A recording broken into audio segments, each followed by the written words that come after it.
All right, I'm usually a little quicker on the uptake, but my dog was scratching at the door just as the intro music was ending. But in any case, I am joined by JG Michael from the Parallax Views podcast. Good to see you here. Glad to join you. I'm first time guest, I guess, on Give Them an Argument, but I'm happy we could finally do this. Really Yeah, awesome. absolutely. And I love the subject. Timothy Leary versus G. Gordon Liddy. Yeah.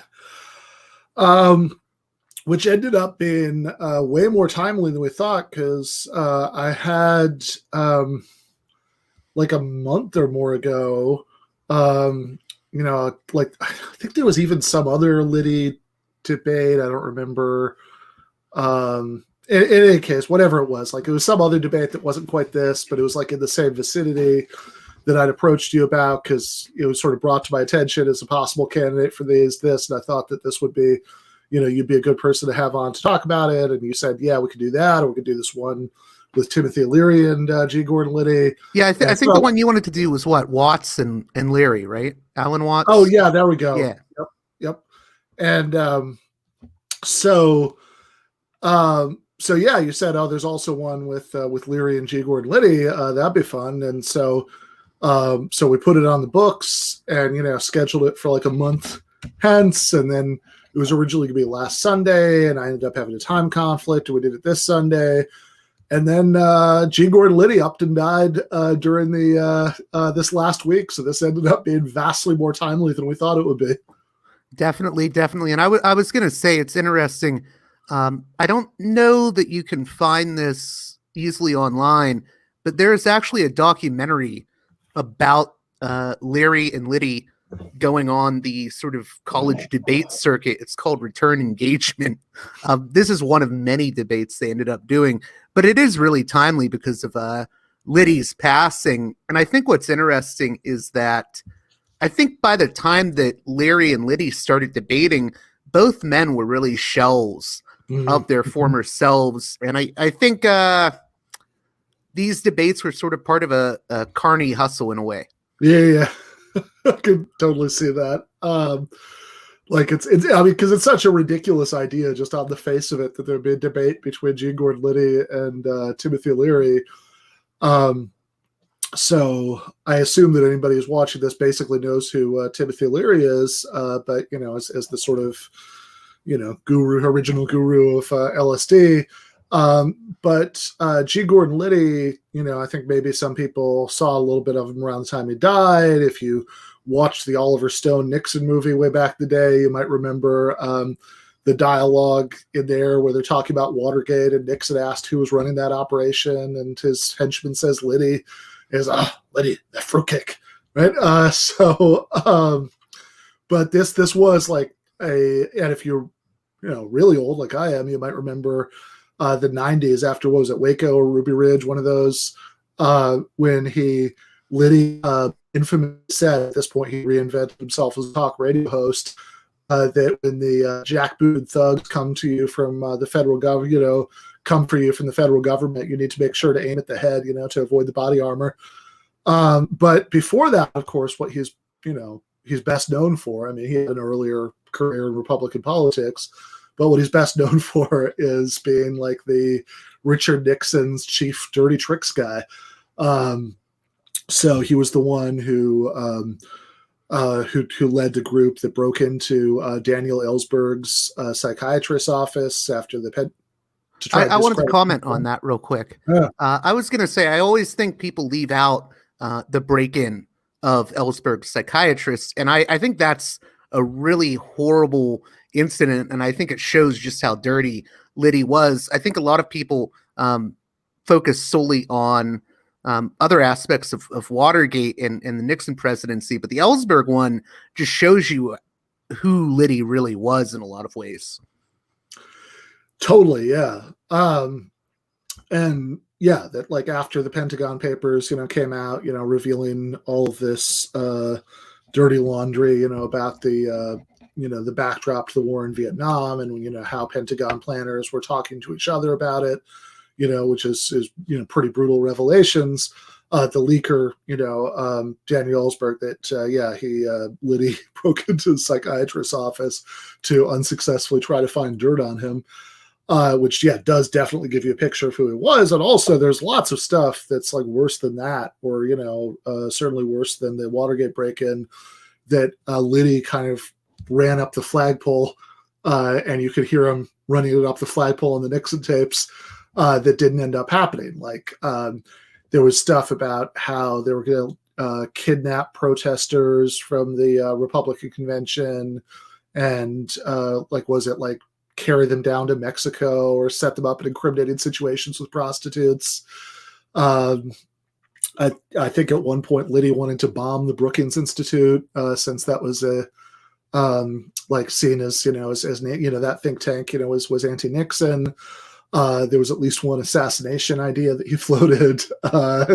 So the Liddy proposals that Nixon didn't bite on, were even more, were even worse than what actually happened. But of course, Watergate happened, and he got caught, infamously because they'd left a piece of tape on a door handle to stop. So that they could go back in and out, and a security guard found that. And actually, fun fact about Liddy, and I'll throw it back to you, that I think is not well known, or at least wasn't mentioned in the obituaries that I've seen, but is definitely I don't know, is like a weird detail that I just happened to know because I recently read Wise Guy, which is Henry Hill's, the book by Henry Hill, which Goodfellas was based on. And in Wise Guy, he happens to mention that Hill got himself transferred to a much nicer prison than the one he was going to be serving time in previously, because it was like a country club kind of prison, and Liddy had been in it, and Liddy was leading he said a food strike. I don't quite know if he meant a hunger strike or what he meant by that, but leading a food strike in the prison, and as punishment, Liddy and all the other people he got to participate in the strike were transferred to some regular horrible prison, and Henry Hill got to transfer into the nice prison. Well, what's interesting for me about this debate, and especially because Liddy has, just recently passed away. Liddy is a character that I think he actually believed in his own BS in a lot of ways. I think he was a true believer, which in a way I can almost sort of respect that. I mean, some of the things he would do later on after Watergate, I almost find amusing in a way. He would always say that he was worried about being caught overseas. So he would say that in order to still himself, or if he was ever in a situation where he was tortured, he would put his hand over a candle and try to make his mind over matter work so that, I won't feel the burn if I don't believe in it.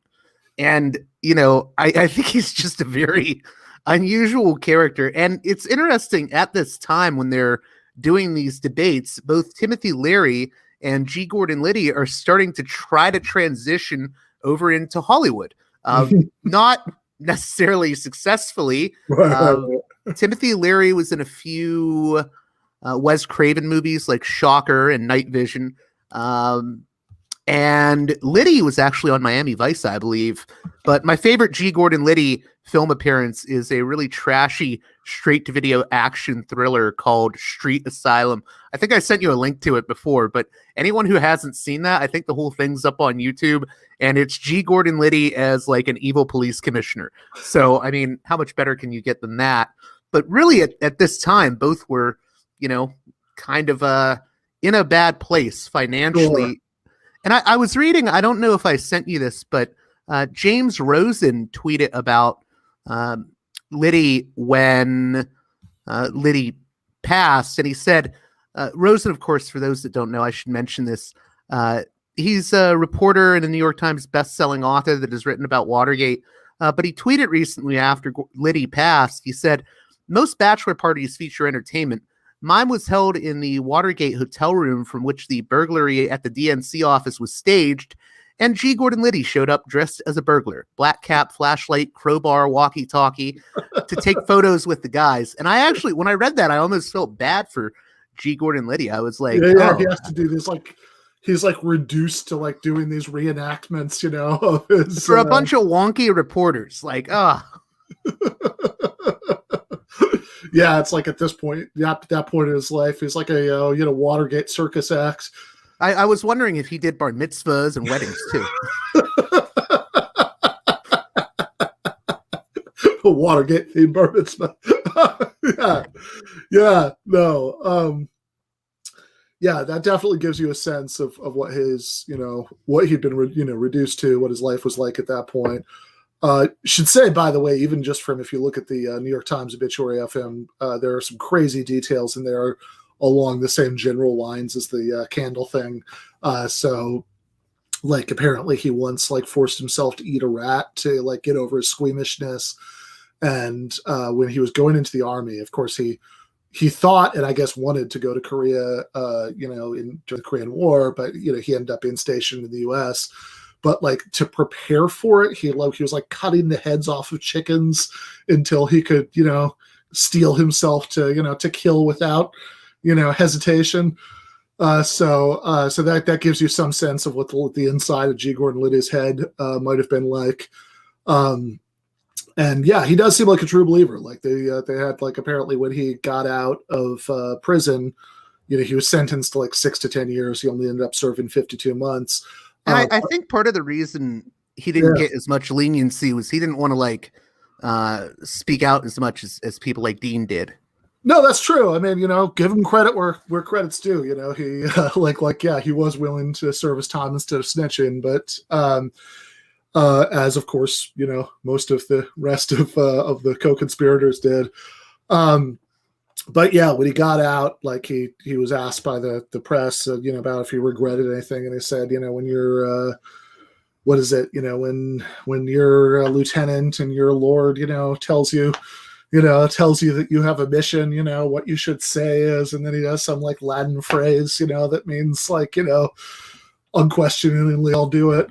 And that probably is like he was. Yeah, I mean, I don't know if it makes him better for or worse, but I mean, he definitely does seem to have been a true believer, even if later on in his life, when his cause sort of went away, which is very closely parallel to Leary, right?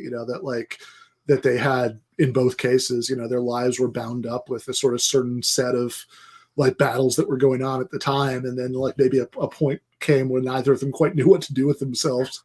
I was going to say the other interesting thing about this is that I'm not sure that Leary and Liddy were always like necessarily as opposed to each other on everything. What I mean by that is Leary really wasn't always on our side. I know a lot of people think, oh yeah, he was like a left-wing guy, but people forget he supported Ron Paul's presidential candidacy in 1988.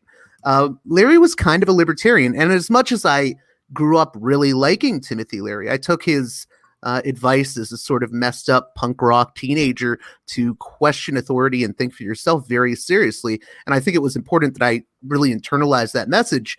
But, I've gotten to the point where I even question Timothy Leary in a lot of ways. And I think he had a lot of libertarianism in him, and maybe some right-wing views. Yeah, or at the very least, some very un-left-wing views like he had. Right. I know that there were times when he was, because I think, if I'm remembering this right, like the Weather Underground, one of their few successful acts was that they busted him out of prison. I talked to Bill Ayers about that on my show, actually. Oh yeah. That was fun. That was fun. But yeah, go on. I'm sorry for interrupting. Yeah, no, that's awesome. I can imagine. Yeah. By the way, I should say to anybody who's watching this who doesn't listen to Parallax Views, the guests on there all the time, or yeah, it's a pretty astounding lineup. But yeah. So even though the new left liked him clearly, but it's not always as obvious that he liked them. And he did have like, and I think there were points like when he was in prison when he'd sort of like have conflict with like radicals in the prison, because like his position, of course, was like, don't worry about the revolution out there, worry about the revolution in here.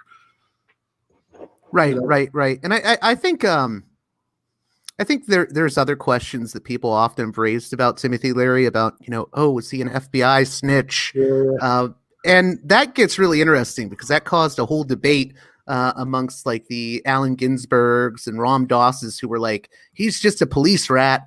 And then people like Winona Ryder, the aforementioned filmmaker Wes Craven, and a lot of other people that defended him. There was even a letter signed saying that the whole FBI episode was blown out of proportion, and the Weather Underground gave him the go-ahead to give information to the FBI that wasn't really pertinent so he could get off his charges or get more leniency.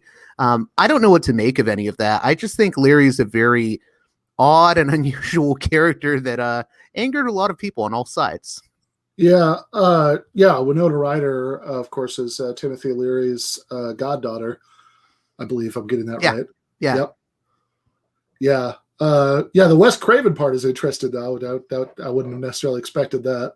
Yeah, him and Wes Craven were really fond of each other because Wes Craven, interestingly, before he started doing movies like The Hills Have Eyes and Nightmare on Elm Street, he went to university for psychology. So he was really into Leary, and eventually he even cast Leary in a few of his movies. Like I said, Shocker probably being the most famous one. But I guess they bonded over their interests in psychology. And I Leary was a very brilliant psychologist. So I think people forget that sometimes. And I think also by this point in his career, in what was this, 1990, this debate? Mm-hmm. I think at this point, Leary once said that you get the Timothy Leary you deserve, which was basically him saying, I'm playing a character, and he sort of had devolved into parody in a lot of ways at this point. Much like I think you could argue Liddy was the same way. Right. Yep, makes sense to me. All right, let's start it up.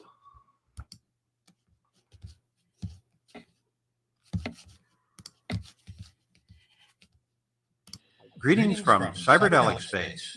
This is Lorenzo, and I'm your host here in the Psychedelic Salon. And once again, I would like to begin by thanking some of our fellow saloners who have either made donations to the salon or who have paid for a copy of my Pay What You Can novel, the audiobooks, among many others that she sent in support of these podcasts. Now, today I'm going to play another recording. Liddy, who orchestrated the if you fast forward about, there was a break at Penn State. Leary in 1959.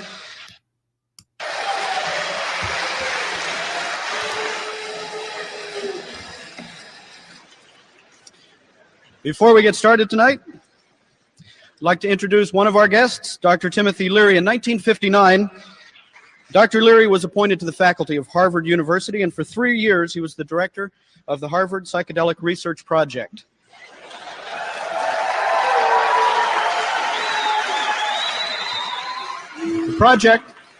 The project was a clinical study of the effects of psychedelic drugs. Until 1966, LSD was legal in the United States. After being dismissed from Harvard in 1963, Dr. Leary established a research center in Millbrook, New York, and it became a beacon for the leaders of a new generation. It was Dr. Leary who coined the phrase, turn on, tune in, and drop out. In 1970, Dr. Leary was imprisoned and charged with the possession of half an ounce of marijuana.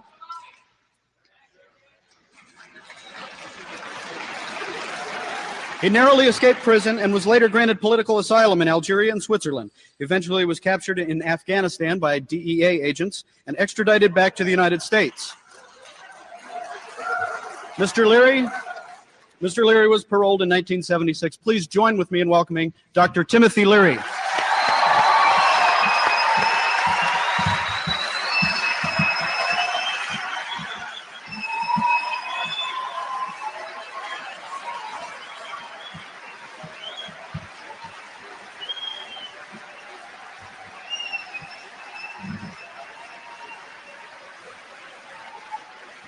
Our next guest tonight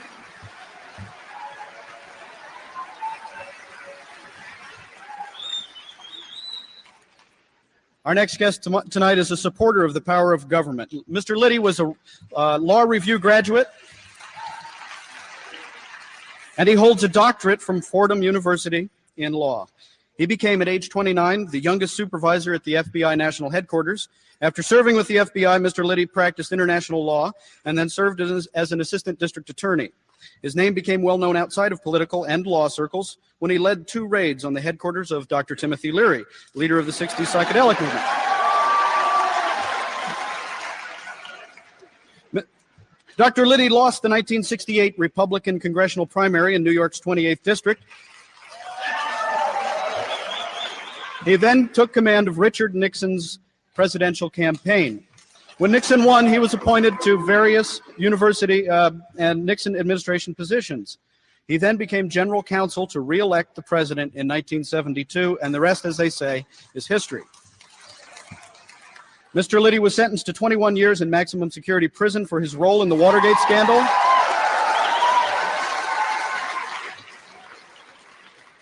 President Carter released Mr. Liddy from prison in the interests of justice.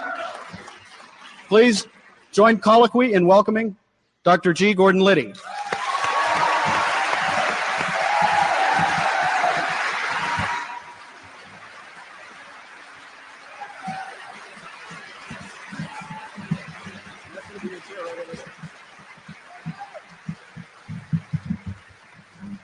Can you pause it for 1 second? It always surprises me that so many people cheer these characters like Liddy, and they did the same thing with Oliver North back in the day. I mean, it's just I always find that really bizarre that these guys who did such horrible things get turned into like American heroes. Yeah, no, it's interesting, and I think it's also interesting because it shows that like a lot of like the weird dynamics of the culture war in 2021 go a lot further back than we might normally think. That like it's this sort of the way that anybody who, you know, the libs are mad at, you know, conservatives will embrace, you know, like in this, like to like a really crazy extent, like Kyle Rittenhouse, stuff like that, you know, like that, like it seems like that's certainly already true in the 90s and, you know, possibly a lot earlier. Well, I was going to add to that too. I didn't mention this at the beginning of the show, but it's interesting too, because in terms of that culture war stuff, I mean, Liddy in a few ways was a predecessor to a lot of the Alex Jones types today. People don't realize that, but he helped sort of spawn an alternative theory of Watergate involving call girls and whatnot in a book called Silent Coup, where he was the, you know, main sort of guy providing information for that book. So there's definitely a lot of parallels to today's culture war. Yeah, and it's also, I guess, worth saying that like in his persona as like a radio host, like he was a lot stranger than your sort of Rush Limbaugh or Sean Hannity kind of right-wing talk radio host. Mm-hmm. Like, you know, guys would call him up for sex advice on air, you know, stuff like that. He's a lot more endearing in some ways. Yeah.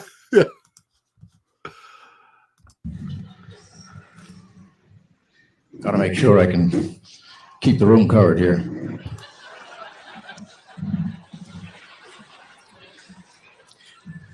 Tonight's debate is going to include a question and answer period, but first we will start with G. Gordon Liddy, who will address you to begin with, and then Dr. Leary will address the audience after that.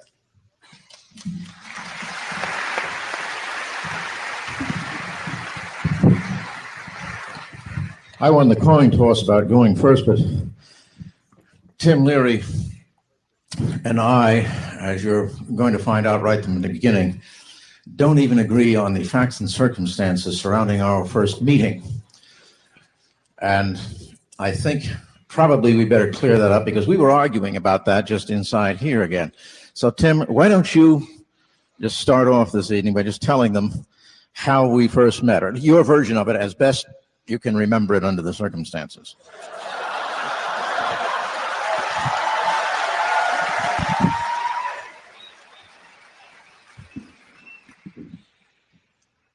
I first met G. Gordon Liddy, I think, in the spring of 1967. At that time, I was living in a large estate near Poughkeepsie, New York. We had formed there something called the, I think it was called the Castalia Foundation. And we'd assembled there a group of psychologists, philosophers, doctors, and various artists and poets. And we were conducting very diligently researches in altered states of consciousness. I must say that this was not a very exciting, lurid organization. We were most of us are middle-aged, professorial or academic people. We were publishing a well-known academic scholarly journal. We were writing articles. We were giving lectures, and we were performing controlled studies. Indeed, our center at Millbrook, New York, at that particular time in world history, had become the world focus or center of this discipline of the careful study of altered states of consciousness, a discipline which goes back for thousands of years, which has appeared in every high civilization in world history, and as an unbroken string of visionary poets, mystics, philosophers. Basically, you're talking about the central thread of human philosophy. However, in the spring of 1967, it came to our attention via a network of many informants that there was in the county seat of Poughkeepsie a very ambitious young district attorney, a man who burned with zeal and fervor and fanatic desire to defend the American way as he saw it and to stamp out sin and evil. We learned that this man was going to lead a raid upon our scientific scholarly center. Now, it might occur at the first blush that this is unusual that cops would be busting a center where conscious alteration and visionary philosophy was being studied. But I'm sure your knowledge of history, being well-educated Penn State students,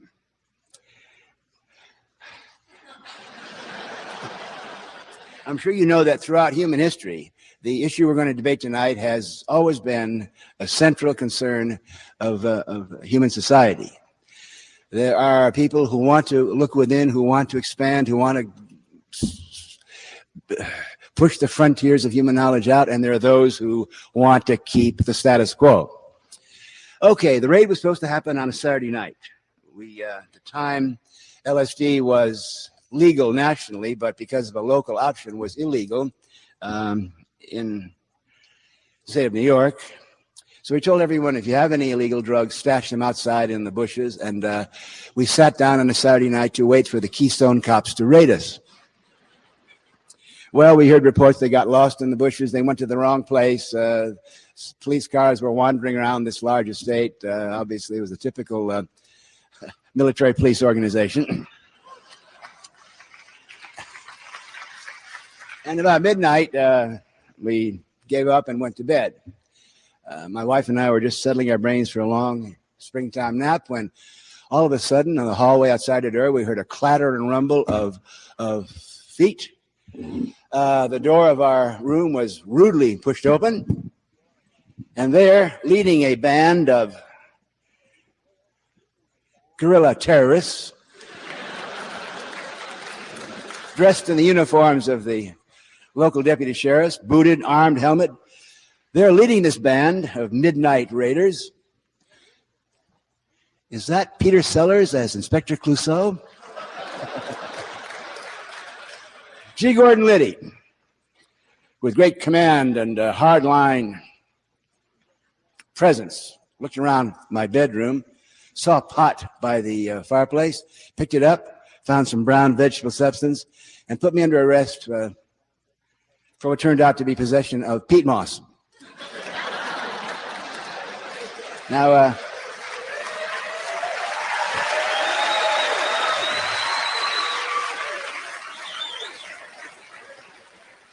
cops never made a mistake, and military people never made mistakes, so there are all sorts of reasons given why the case was thrown out of court. Actually, the case was a laughingstock in New York State. It was called the case of the missing marijuana, or the invisible marijuana. I must say, though, Mr. Liddy is relentless and indomitable in his pursuit of justice as he sees it, and he continued to make raids on our headquarters and harassed us and hassled us so much that we realized that this was no place for a civilized American to live.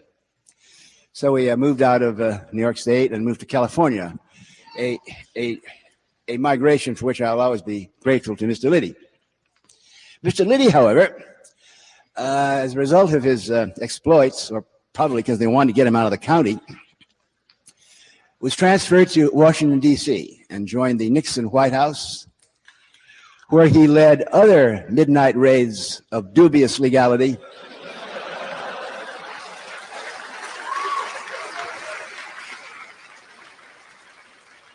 and equal inefficiency. I will now allow Mr. Liddy to give you his distorted version of these events.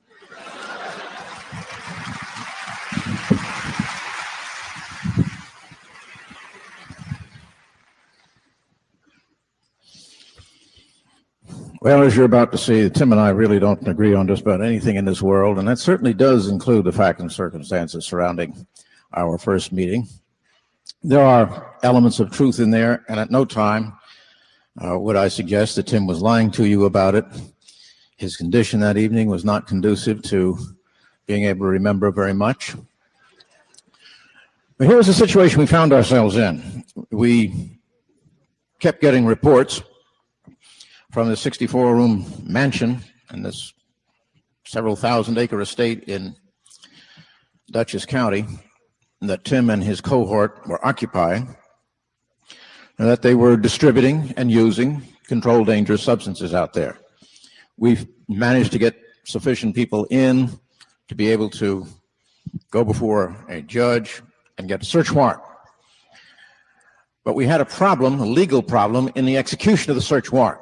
If you go to a hotel, say there's a 64-room hotel, and you search it, and you find some contraband in room 39, you know whom to charge with possession of that contraband in room 39, because one, there is a number on the door, two, there's a register downstairs, it says who's in there.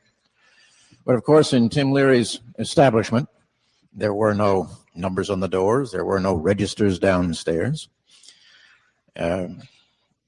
This scientific laboratory, this group of middle-aged scholars, included persons of all ages, including little children and babies. There were quite a few goats wandering in and out, some of whom may or may not have had laxative administered to them. I don't know, but they never cleaned up behind them. And in any event, it was a pretty weird setup there. And so what we decided to do is we would wait until they went to bed so that we could sneak in the front. They never left the door locked, and go up this massive staircase. It was something like the one that Clark Gable took. What was her name? Vivian Lee up, and Gone with the Wind. And we were going to trap everybody in his or her rooms, and then we would know if we found anything whom to charge. So we waited for them to go to bed. Now, what they were doing before they went to bed, they were in a place that I think originally was a dining room. And they had a motion picture projector and screen in there. And for several hours, they ran a movie of a waterfall. This waterfall was colored by having a little can with a light bulb in it, revolving, and various colored lights, so that it was a multicolored, variegated waterfall. What?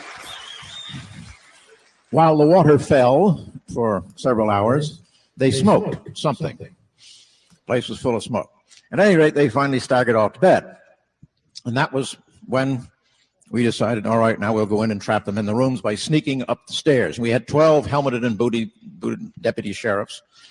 And that night I learned something important. 12 helmeted and booted deputy sheriffs cannot sneak. We started up the stairs, and those guys made so much noise behind me that everybody started coming out of the rooms, which, of course, was not the plan, led by His Eminence, the chief scholar, Dr. Leary. He was wearing a Hathaway shirt, period. And my first view of the doctor as I went up the steep stairs and he came down was spectacular, at least. I mean, there he was. We,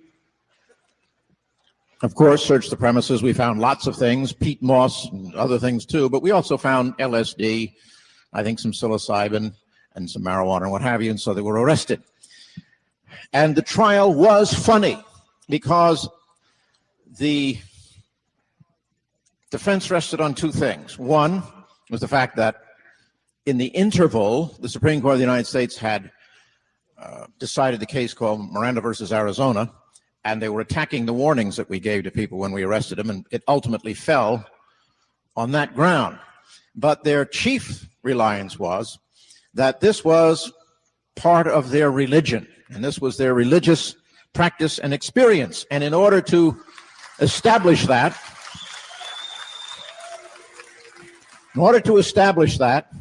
they had a series of so-called expert witnesses. There must have been 20 of them. They were all swamis of one kind or another with the turbans and the crystal balls and all this stuff.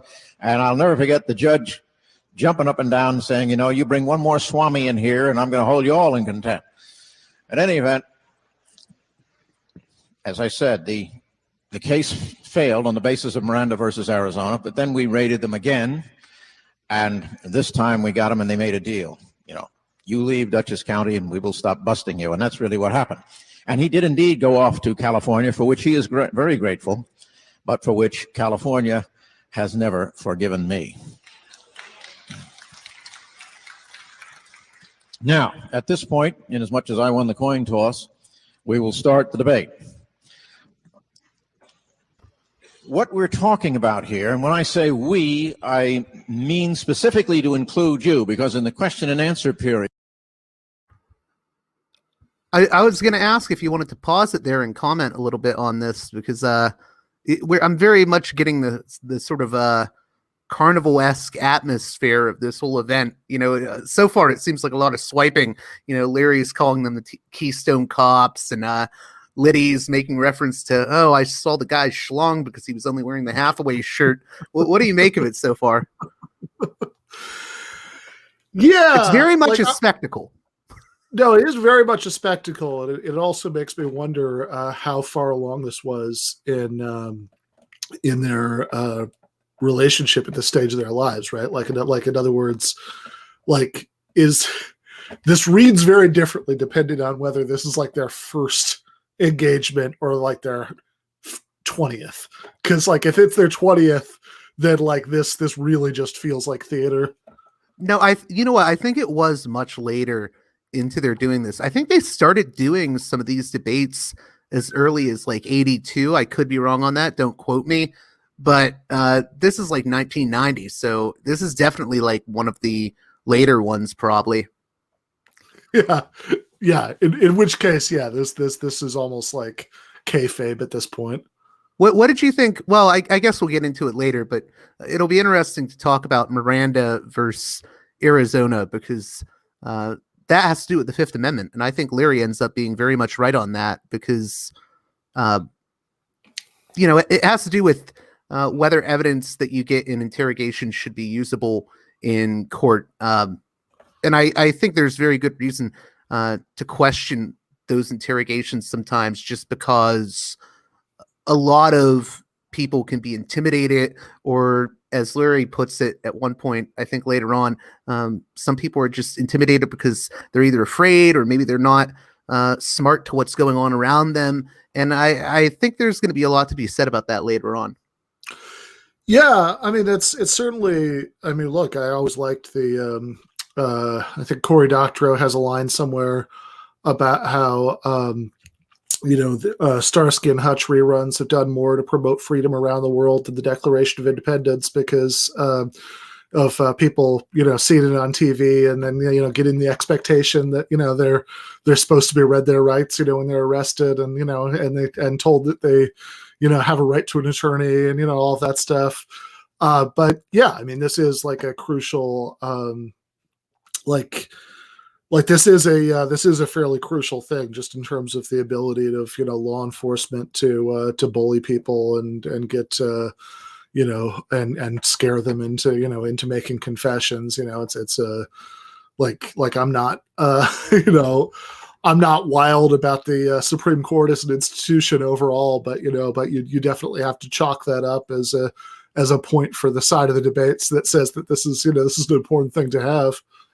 The other thing I was going to say is this interview was reminding me why Leary probably was able to at least semi-successfully get over into the TV world and the film world. I'm thinking of more of his movies now. I forget that I forgot to mention he was in Cheech and Chong's Nice Dreams. He has a pivotal role at the end of that movie. And it sort of makes sense because he's very charismatic. And overall, so far, I think he did a good job of, he believes that Liddy and his crew were acting as Keystone Cops. And I don't really think Liddy did a good job of disproving that necessarily. No, definitely not. In fact, it's kind of funny that in his attempt to, to correct the record, he said that they had this whole plan that relied on the idea that they that he was going to be able to have these dozen deputies in boots and helmets stealthily and quietly climb up the stairs which really contributes to Leary's image of him.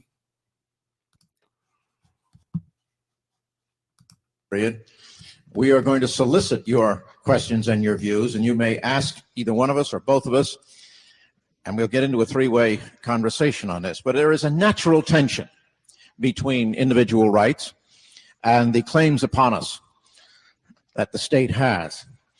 But I think it's probably best to first examine the understructure of this whole concept of having a state. Why do we even have one? You've got two chief theories abroad in the world today about the nature of man. The first is held by individualists. They say that the only ontological reality is that of the human individual, and that to the extent that communities or societies have any reality at all, which is dubious in their mind, it's just a gathering together of individuals for the self-ordained purposes of the rational animal. Now, the opposite view is held by the collectivists, most particularly the Marxists. Unless you think that that is no longer relevant because of what is going on in the Soviet Union, I would point out to you that the largest in terms of population nation on the face of this earth, China, is Marxist. So is most of Central Africa, Cuba, Yemen, North Korea, and the English Lit departments at Harvard, Stanford, and Yale. Could you pause it for 1 second there? I wanted to get your take on something. The collectivists believe there is no... Well, what I was going to get into is, and I know he's going to mention collectivism now, but when I was young and impressionable and in high school and going through my libertarian phase, I too went through this phase of everything is about individualists versus collectivists. And I think that it's such, in hindsight, such an oversimplistic way to view the world we live in. And I'm just wondering, you've probably had students that maybe think of things in those terms. How do you react to that sort of play that some of these people like Liddy would make, that it's all about the individual versus the collectivists? Yeah, I mean, I think that it's, that's like the Ayn Rand thing, and I think it's just completely wrong. That there are, you could say that utilitarianism maybe is something that actually fits what they have in mind when they sort of paint this picture of moral collectivism, because we're sort of pooling together everybody's happiness or unhappiness, to consider at the same time. But I think you can certainly like this idea that that being a leftist or a socialist, means that you must not be interested in individuals as individuals. Just seems totally confused to me. That you could think.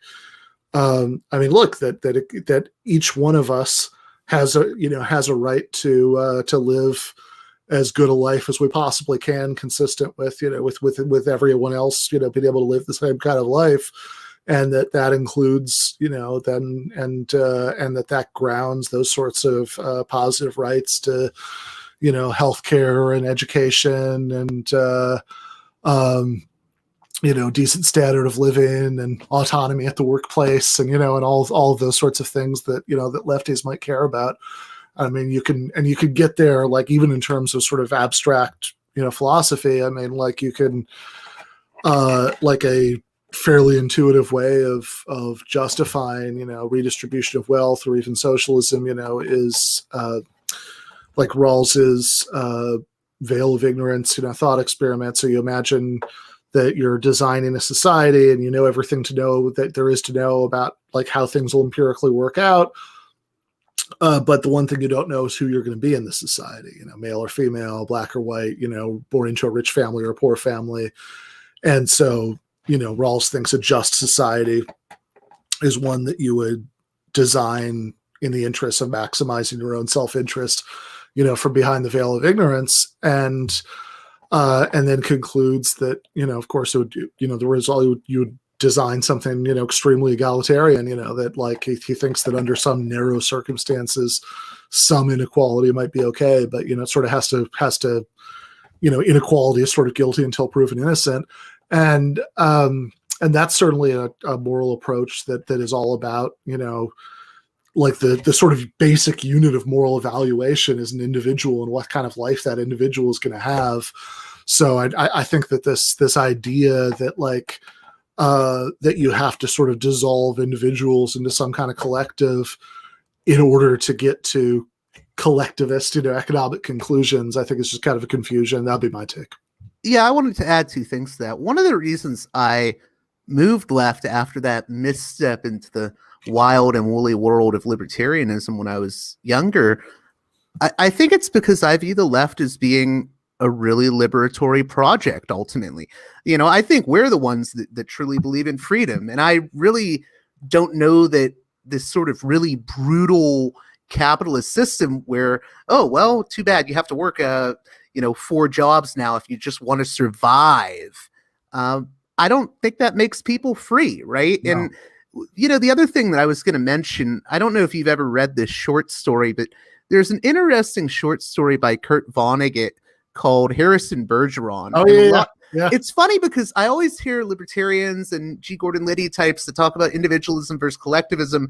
They'll always bring up Harrison Bergeron. And for people that don't know, the storyline of that is that there's this future dystopian society where everyone is made equal by the handicapper general. So if you're beautiful, you have to wear masks. If you can dance, they'll break your legs. And all this crazy stuff. And I think people like maybe the William F. Buckleys of the world were like, this is what socialism is going to be. And Kurt Vonnegut is showing us it. But what people forget is that Kurt Vonnegut was a Marxist. Right. And I think what he was doing with that short story was sort of making fun of this sort of black and white idea that, oh, everything is individualism versus collectivism. And, there can be no rights in a more left-leaning society. I think it's a very cartoonish view that he was lampooning, and I think it's one held by people that want to reduce everything down to individualism versus collectivism. Yeah, for sure. I mean, and I think like certainly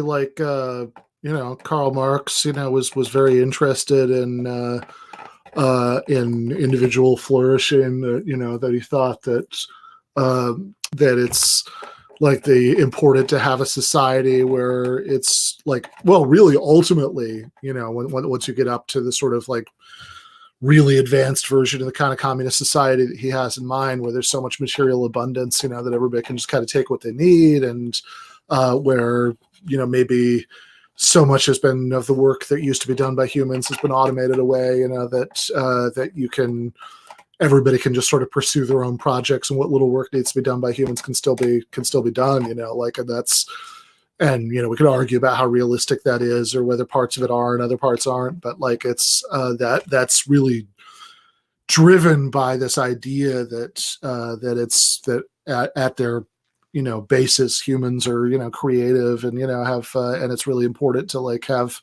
people be able to just sort of pursue their own projects and interests, and that this is really handicapped by wage labor.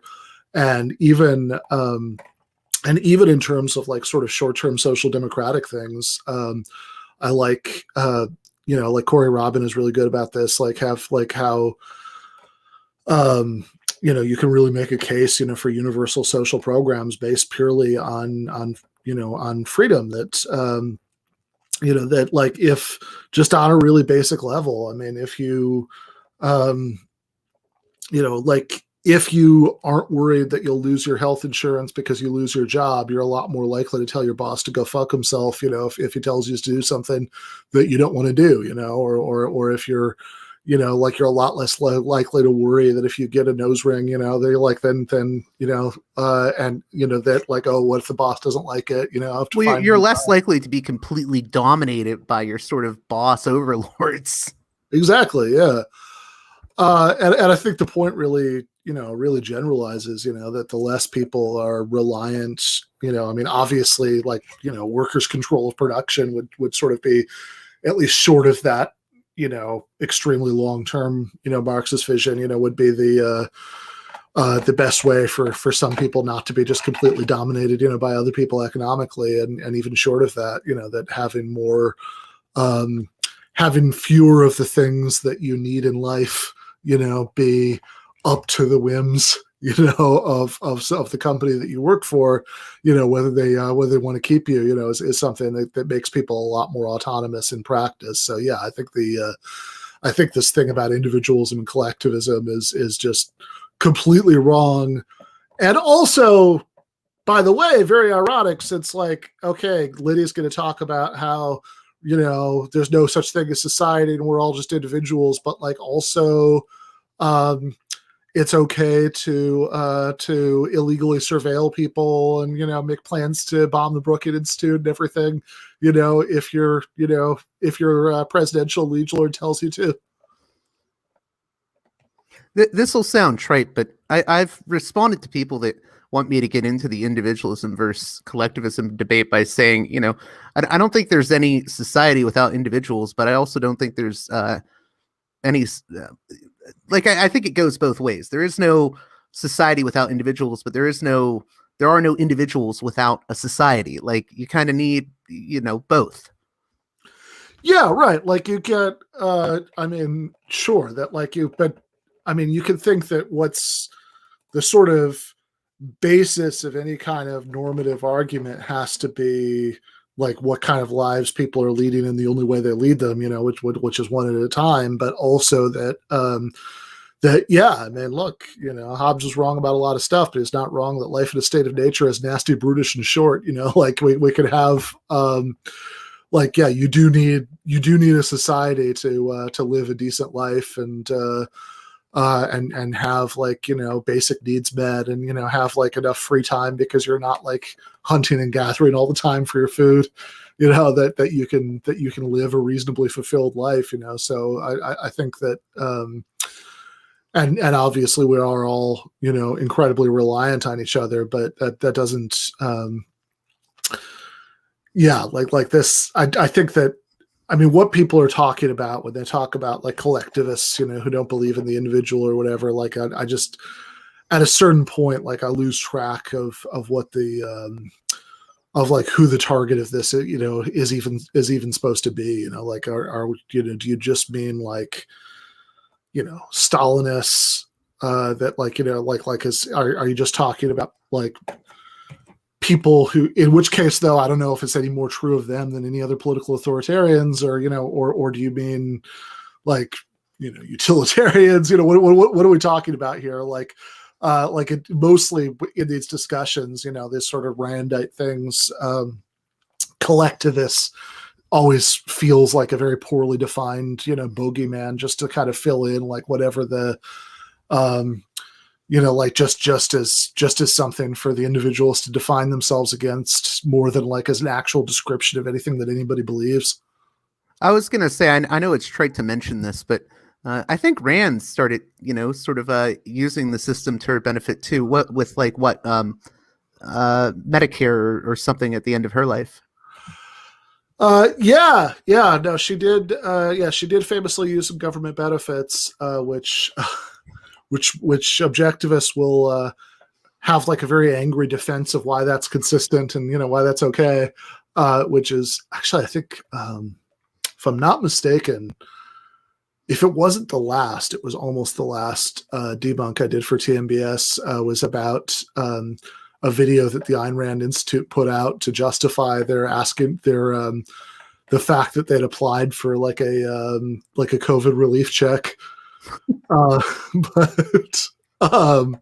So they're yeah, exactly. It always feels like it's okay if we do it, because like their justification is like, well, we had to pay into it, so since we, the government, is taking our money to fund these things, it's okay to get some of it back.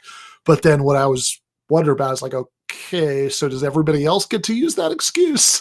Like, because like, if it's just generally like, is it just generally okay to use government services? Like, because after all, during the portions of your life when you're working, you're paying into them. Like, if so, I mean, I guess maybe you could still say the whole thing's objectionable, but you certainly don't get to say that like people are like parasites for using welfare and things like that, which people like Ayn Rand, I'm pretty sure we're very fond of saying.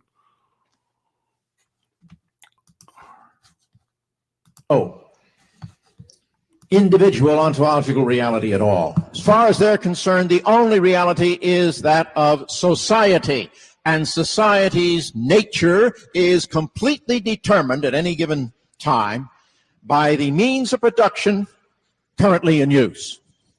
Now, if you simply use your common sense and powers of observation, you're going to find out that they are both wrong.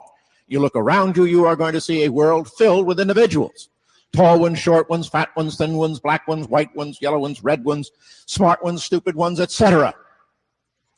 But you may have observed something about the human individual in contrast to the lesser animals, and that is that we, the humans, lack the individual weaponry, say, of the fang and the claw, or protective coloration and things of that sort, in order to be able, by ourselves, to realize our individual existential human ends. We cannot do that by ourselves.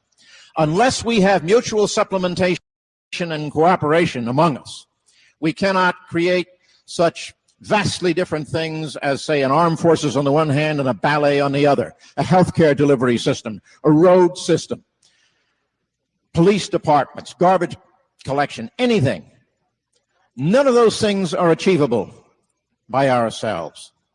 And so the ineluctable conclusion one comes to is that man has an equally viable, equally ontological, real, dual nature.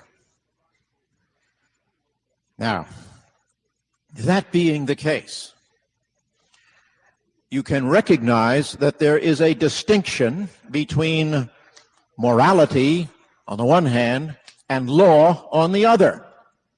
Indeed, they are intrinsically different. If you confuse them in your minds, you get into a lot of trouble. You can't resolve any kinds of arguments or disputes. If you were the only individual on the face of this earth, what need would you have for a law? Who is to be controlled? There's only you. But you would still have your morality. That's your relationship with your maker. The study of morality, the academic discipline, is called ethics. The study of law, the academic discipline, is called jurisprudence. Different because they arise from the different sides of mankind's nature. When one goes over to the social side is where one finds laws, because a law is defined as an order of society liable to enforcement that gives certain powers of control over individuals and groups of individuals, communities. And it is also from our social nature that we derive rights. A right is the power to have or to claim something free of the unreasonable interference of someone else. It's a sphere of autonomy with the power to act. And no right is ever limitless. Indeed, all rights are intrinsically limited. I'll give you a common example. My right to worship God the way I see fit never extends to coercing anyone else into worshiping God as I see fit rather than they do. Limited. Now, the common good is that state of affairs, if you will, which makes it possible for all of the individuals to combine through mutual cooperation and supplementation to achieve their human existential ends. And that common good, because it subsumes in itself as a whole the individual good, transcends the individual goods and has a superior claim. Thus, in times of war, when the nation is in danger, they can have a draft, which is involuntary servitude, which is specifically prohibited by the Constitution, and yet you can have one because of the superior claim of the common good. So there's the undergirding of why we even have a state. Then we can get into a discussion where reasonable men can certainly differ as to the nature that state ought to take, totalitarian, democratic, republic, etc. And there, I think, is chiefly where my opponent and I disagree. He, of course, can speak for himself. It's my view that as messy and as sloppy as it is oftentimes in practice, the system that was set up by our founding fathers is a superior one. They broke up our system of government into three parts. One group representing the people through direct election to create laws. The executive to carry them out. And where the inevitable conflicts come, which is what we're going to be debating here today, of course there's going to be conflicts. You had the judiciary to sort of act as an umpire and an interpreter to sort it out and to be able to achieve a final solution of a difference. Now, that was an excellent system, and indeed there was an ingenious one, because with respect to the creation of laws in the legislature, the founding fathers wanted to have it both ways. They wanted institutional memory and continuity, but they also wanted constant influx of fresh blood and new ideas. Their solution was a bicameral legislature with the stability of the Senate, 6-year term, and never any more than only 1/3 of that body up for re-election at the same time. Thus, the continuity and the institutional memory. In the House of Representatives, constant fresh blood, new ideas, every single one of them up for re-election every 2 years. That was the idea. And that was the way, in the beginning, it worked. And it worked magnificently well. In George Washington's day, when the by-elections, 40% of the House of Representatives used to be wiped out. Now, 99% are re-elected. You can't get them out of there with a howitzer. Why? Because over the years, slowly, it's an accretion process. It's not a big conspiracy or anything else. It was an accretive process. They loaded the dice in their favor against any challenger. And the load kept getting heavier and heavier and heavier. Until finally, you have a situation where you no longer have a House of Representatives. You now have that from which the colonialists fled from Europe, a House of Lords. And if you don't think that they're a House of Lords, look at the way they behave. They pass laws to govern the conduct of every single one of us, but not any one of them.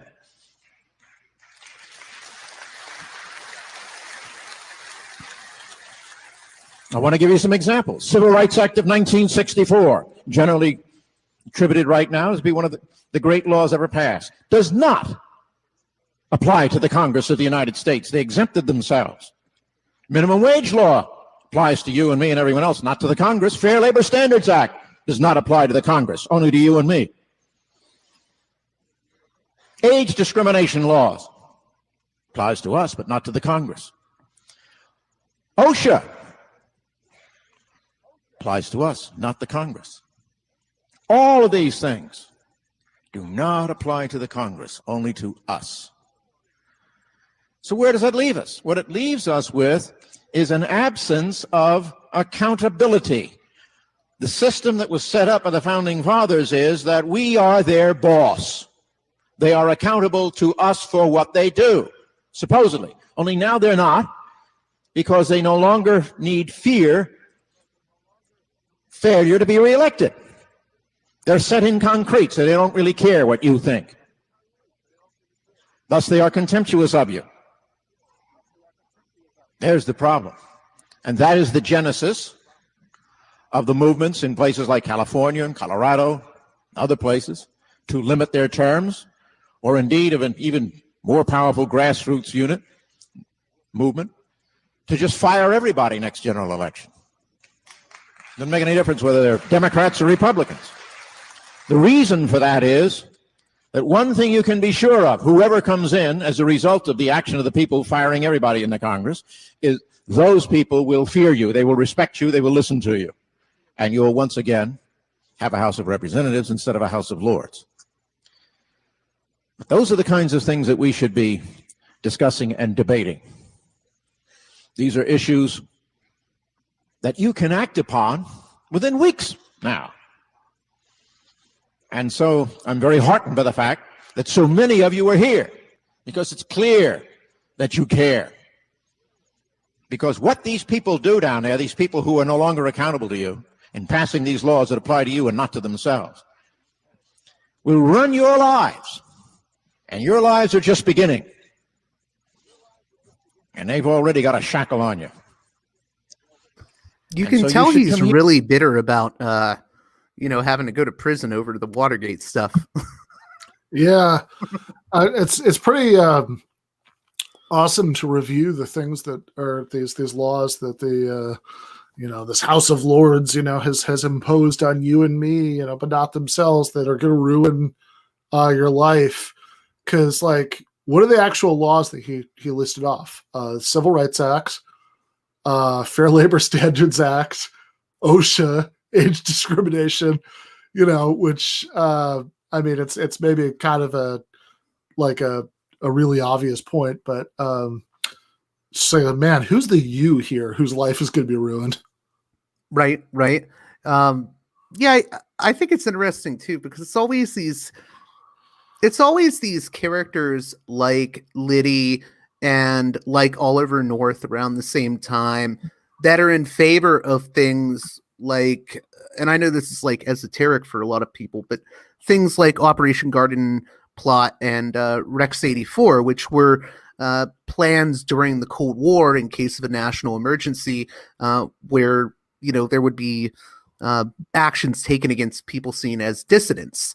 And none of that's Alex Jones type conspiracy stuff. There are these sort of right-wing forces represented by people like Liddy and Oliver North that believe that, these dissidents are a problem and we're at war, so their rights be damned. And I think we see that when he talks a little bit about how our rights are different under wartime. Yeah, that's true. It's also, really the most obvious point here is, okay, so the Civil Rights Act and the Occupational Health and Safety Act, Safety and Health Act, are going to ruin your life, but clearly breaking into Daniel Ellsberg's psychiatrist's office, I don't know. That seems like it could be ruining Daniel's life, but yeah, right. So it certainly seems like the point. And not to mention that the way we started was with recounting their dueling, memories of the raid on Leary's house, which which Liddy seems to be retroactively fine with, right?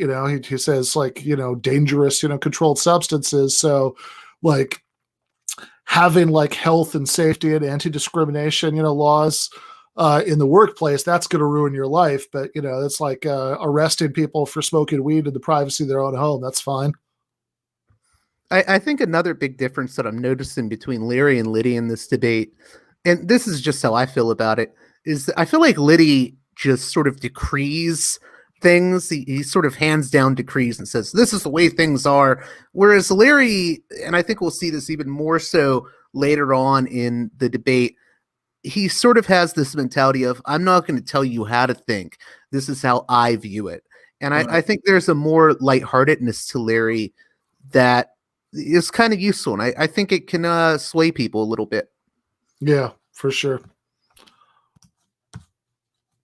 Here and listen and participate this evening. But you shouldn't stop at that. You should participate in the political process. Because if you don't, then no one's going to listen to you when you complain. And you'll really have no right to complain. Because it'll be your fault. Thank you very much.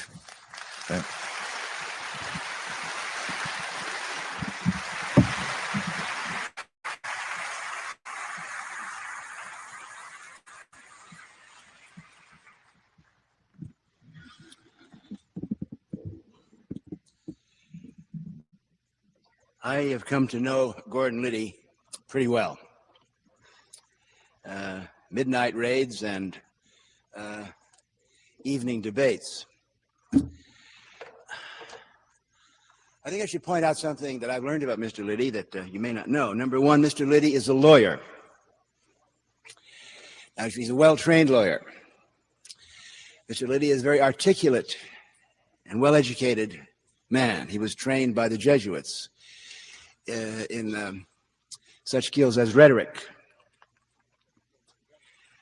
I want to tell you, if you're ever in trouble and you're really guilty as hell, and you need a lawyer, hire Liddy. Now, to a lawyer or to a partisan, and Gordon Liddy is a partisan party member, there's no scientific evidence. Exchanges of this sort are designed to get you to do what the party wants you to do. There's something called need to know, so that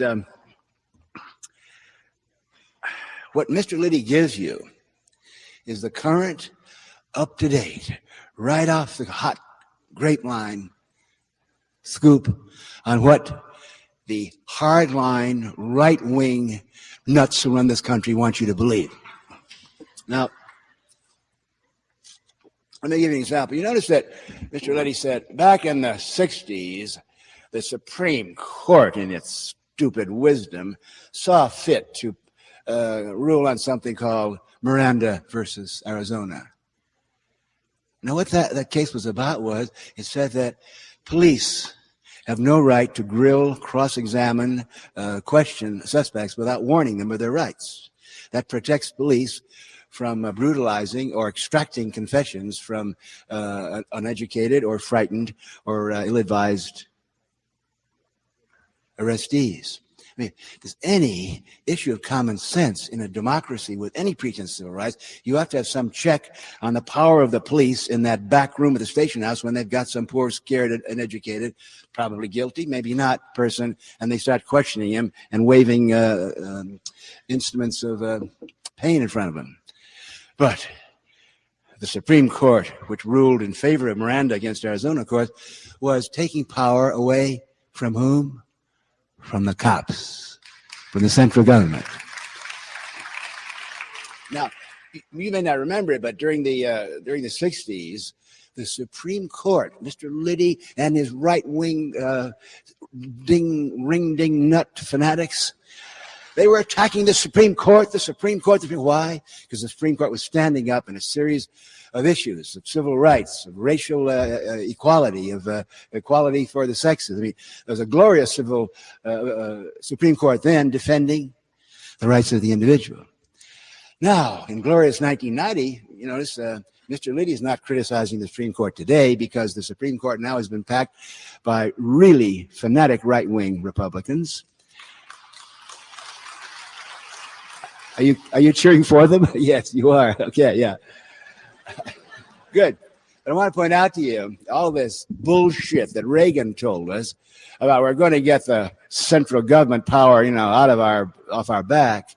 Every single decision by the Reagan-Bush Supreme Court has come down on the side of the government against the individual, of the big against the small, and has consistently eroded our civil rights.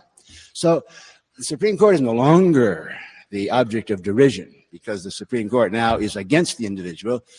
Now the only obstacle to the authoritarian right-wing men in this country is Congress. Now, before I refer to Mr. Liddy's advice that you should try to vote out the incumbent, let me point out to you some flaws and rhetorical devices in Mr. Liddy's long lecture on morals and jurisprudence. Mr. Liddy said that they're the individualists, like me, fuzzy-headed people that don't believe in any state at all, anarchists and that sort of shit. On the other side, you have the Marxists, who, well, that's not true. On the other side, it is true you have the individualists. On the other side, you have the authoritarians. Now, Mr. Liddy, I hope you can prove to us that you're not an authoritarian. But I want to tell you, I'm not a raving individualist. I believe in rules. I believe in laws. I believe 3 strikes you're out, 4 balls you walk. I stop at red lights, believe it or not. I believe in team play. Matter of fact, I believe we need a military. We need a police. You may not know this, but the first 4 years of my life, I was brought up on military reservations. I know a lot about the military. I went to West Point one time for a year and a half till I saw what the fuck that was all about.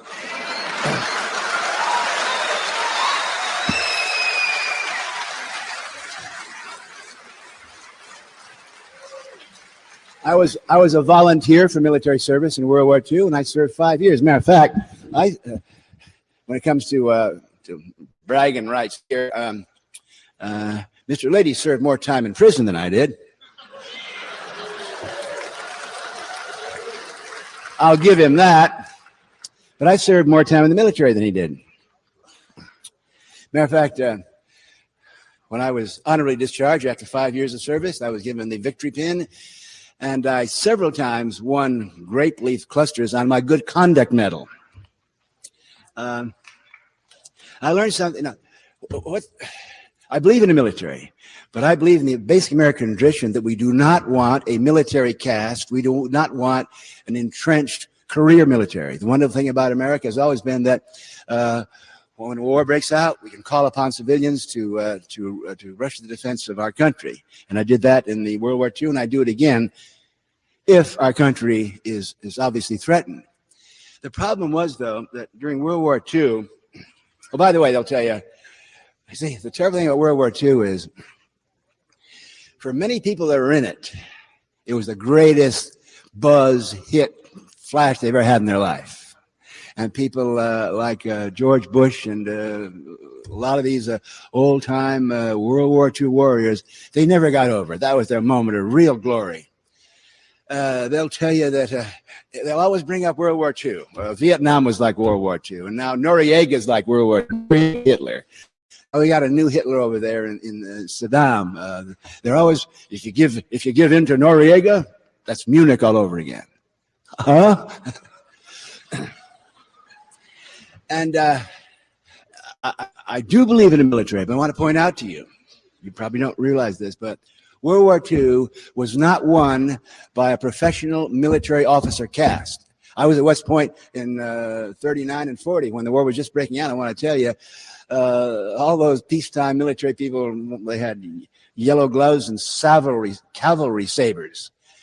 World War II was won by G.I. Joe and G.I. Jane, who were drafted and went in and gave up their jobs and fought for 3 or 4 or 5 years.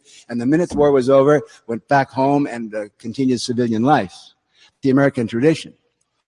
But unfortunately, a military caste developed after World War II. They had the Cold War, and for 40 years we had the Cold War. Then when the Cold War ended, Jesus Christ, we had to have some reasons. We had to have a devil. We have some, Grenada. No, that's not good. Noriega. Hey, that's great. Noriega was threatening the American way of life. The war on drugs. The worst scourge, cancer, evil ever faced by the civilization is marijuana.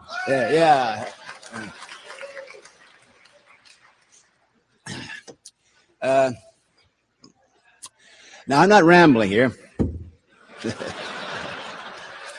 I was talking about this, the issue of Mr. Liddy going after Congress right now. By the way, I do ramble, no question of it. Probably ramble tonight. And one of the reasons is that I don't have, one point of view. I don't have one party line. My job tonight and my job for the last 40 years has been to encourage you and to empower you to think for yourself and to question authority. So,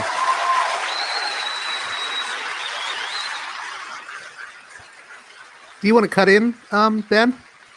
Now, that puts me at a disadvantage when I'm dealing with a tough-minded, hardliner authoritarian. What do you make of some of the points he made? And then I want to give my input, but I wanted to see what you thought first. I mean, I think that, obviously, the defense of Miranda rights, is that's the coldest of takes, or should be, but obviously that's right. Everything that he's saying about the sort of post World War II trajectory of American empire, seems basically right to me. The sort of constant search to recreate, a time when there was more convincing justification, for the war machine by declaring, every stupid little conflict, to involve, be a reenactment of World War II, Manuel Noriega as Hitler, Saddam Hussein as Hitler. And of course the part about the war on drugs, which is the least surprising part, from me, but that's all right. I was actually a little surprised. Well, actually, so I guess I'd say first that the two things that surprised me a little bit were the kind of general defense of state power, right? From like that Leary was quite that unambiguous about that. Like I think from what I knew about him, I would expect him to be, to be at least a little bit more ambivalent about that. That he, like, what he seems to be laying out here really is more just sort of, liberalism, than anything else. I thought it was interesting. He went from saying the Marxists and he said, oh, well, that's not true. And then he said the authoritarians. It was just unusual for a second there. Yeah, that was interesting. It looked like he was starting to challenge what Liddy had said about Marxism. And then he was like, yeah, never mind. Let's just move on. So I'm not sure what to make of that. I also thought the World War II part was odd, like I think like that point about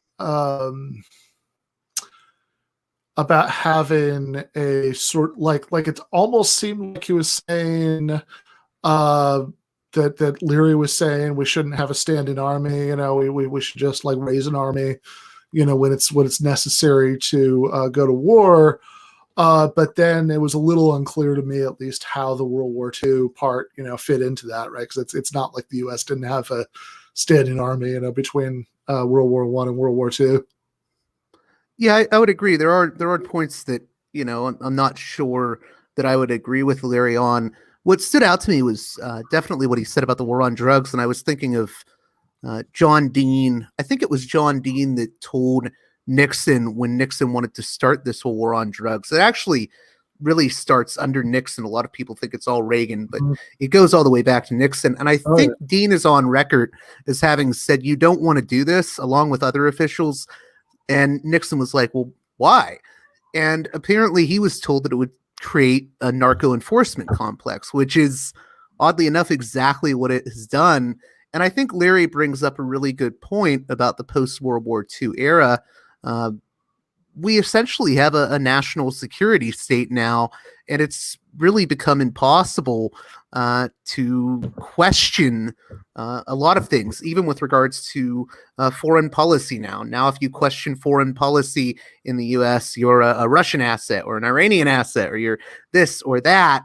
And it's interesting to me how even back then, I think this was really an issue where you really were not allowed to question U.S. foreign policy. I'm supposed to, I guess I can reveal this, but I'm supposed to have the great Hollywood actor and longtime union organizer Ed Asner on my show in the near future.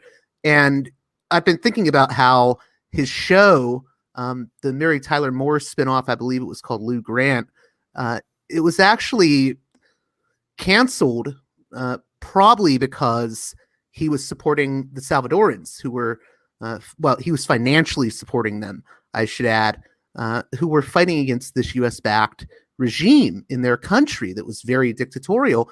And he basically lost his big TV show because of that. You weren't allowed to question US foreign policy back then. And I think we're not really even allowed to now in a lot of ways. I mean, we're allowed to, but you get accused of things. You get called a commie or a Russian agent. And it's really, very stifling to free and open debate.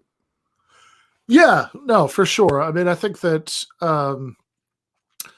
it's interesting. I think it's like gone back and forth a little bit, even within my adult lifetime, because obviously the period in like the years immediately after September 11th, was, I think, kind of a low point for that, right? There was a bad chilling effect, I think, under Bush. I remember that. I feel like if you said anything against the wars in Iraq or Afghanistan, people just thought, who are you on? Which side are you on? Are you with the terrorists now? The famous thing with the Dixie Chicks or whatever. Yeah, exactly. Yeah, right. That the Dixie Chicks, in response to making actually a pretty mild kind of comment about being embarrassed by Bush, were the word not yet in use, was that does seem pretty applicable, was canceled pretty hard in response to that by country fans in the industry. And then Bill Maher, who I'm certainly not a fan of, but it's astonishing what he said, because he used to have, before the HBO show, he had Politically Incorrect on AC. And it's amazing, right? Like it was called Politically Incorrect, but the first time he said something that actually really offended, large numbers of people, the show got canceled because he had what he said was that Bush had said that the 9/11 hijackers were cowards, and that's wrong. You can say that it's evil, but it's certainly not cowardly to fly planes into buildings, sacrificing your own life in the process. What's cowardly is sending cruise missiles from 1,000 miles away, which is just obviously correct. And he lost the show because of that, even though the ratings stayed strong because the advertisers bolted. And I believe Ari Fleischer, who at that point was George W. Bush's press secretary, made some very creepy comment about it in a press briefing. He's like, well, you have to, times like these, you have to be careful what you say. So that was definitely a low point. And then I think it got, it was a lot better, right? For a long while after that sort of Bush first term era. And then now I think I agree, because of some of the cultural effects of Russiagate and all of that, like I think it might be going back a little.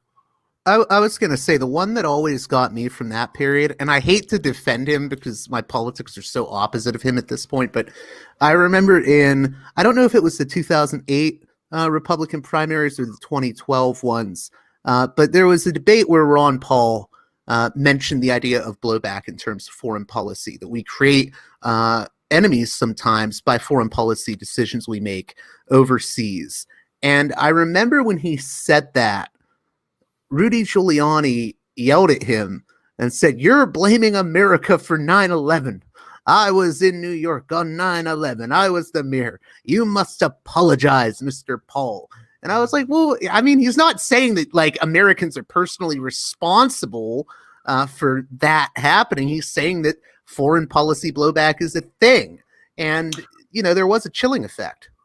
No, totally. I mean, I think that was something that, well, I mean, so yeah, so there was definitely this chilling effect at the time, no doubt about that. And then also, I think it's the case that, like there was this weird thing where in those immediately post 9/11 years, anybody who said anything, you know, like the Ron Paul comment you're talking about was, you know, was accused of, you know, sympathy for the terrorists. You know, like, you know, the party line was that you were supposed to just say they hate us for our freedom, you know, that like anything, any suggestion that there were other, you know, there were other causally relevant things to, you know, that were at play there, you know, was totally off limits. That was sympathy for Al Qaeda. And it's something that's been very frustrating to me lately because, and I guess this goes along with your Russia point, because it seems to me that the same way that conservatives argued after 9/11 and, you know, whatever, centrists, lots of them too, that, you know, that anybody who suggested that, you know, that blowback was real, you know, for American foreign policy, you know, was covert, you know, supported terrorists, is very much the way that liberals talk, you know, in the last few years, and maybe especially since the Capitol riot on the 6th, you know, but like I think generally since the rise of Donald Trump, that like any suggestion that there are that there are causes that we could look at for, you know, disaffection that ended up being, you know, used by Trump, that like is sort of taken as sympathy for Trumpism,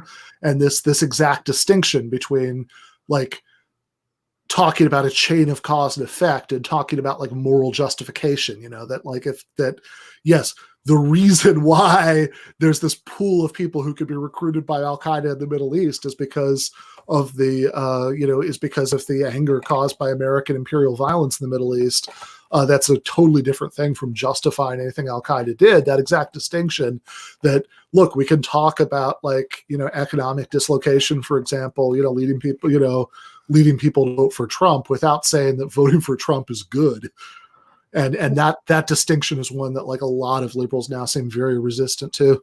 One thing I want to add to that, and it's been really bothering me in this current moment, especially when I see liberals doing this, and that's this whole thing of saying X country, whether it's like Russia, Iran, China, sows discord and creates chaos. I hear that line all the time.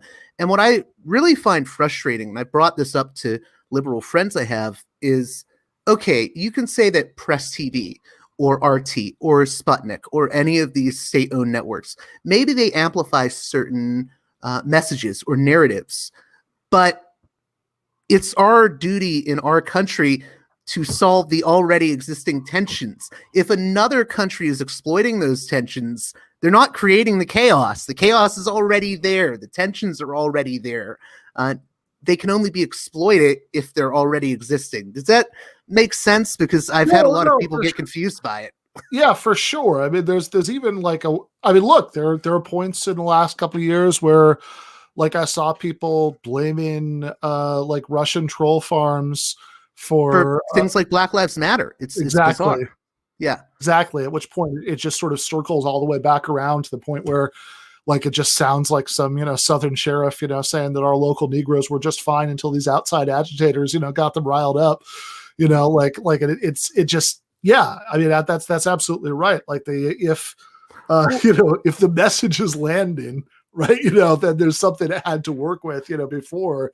And I would say the same thing if it were the other way around, right? Like, that if like American, propaganda, is landing in some country the U.S. is trying to destabilize, that's probably because there are like real organic resentments, that it's playing into, which I mean, this is also why when the the Podesta, the DNC emails, came out in 2016, like I could never bring myself to like care very much, because I always thought like, okay, let's say if this is what you're talking about when you mean election interference, and sometimes what people were talking about was like, some weird incompetent Facebook ads, but like, what if this is what you're talking about? Well, if somebody told me, oh, the CIA was interfering with this election and, whatever, pick a country that, the CIA might want to destabilize. And I was all ready to work, I was all ready to get mad about it. And I said, okay, what did they do? And they said, well, they released some accurate information about how the ruling party talks about people behind their backs. That I don't think I could like whip up very much anti-imperialist outrage about that, like, and the same point should apply in both directions. I'll just add one more thing to that, and then we can get back to the debate. There was a story that broke recently. It was actually a study from Bennington College involving the DoD ordering the burning of this. I forget what it's called. It's called AFF. It's a type of foam, like a firefighting foam.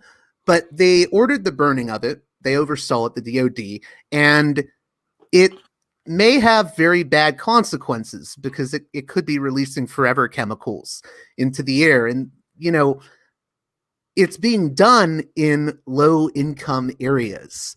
And I said, why do we need Russia to create chaos and to make us distrust institutions when the DoD is doing something like this that creates this distrust? We don't necessarily need a foreign actor to create it. Maybe they can exploit it, but ultimately that's on the DoD that they did that in these low-income areas and maybe causing environmental harm to the people living in them. That creates institutional distrust. And if we want to restore institutional trust in our society today, it's on us to do that. It's on these institutions to regain trust. Yeah, no, exactly. I mean, it's ridiculous. If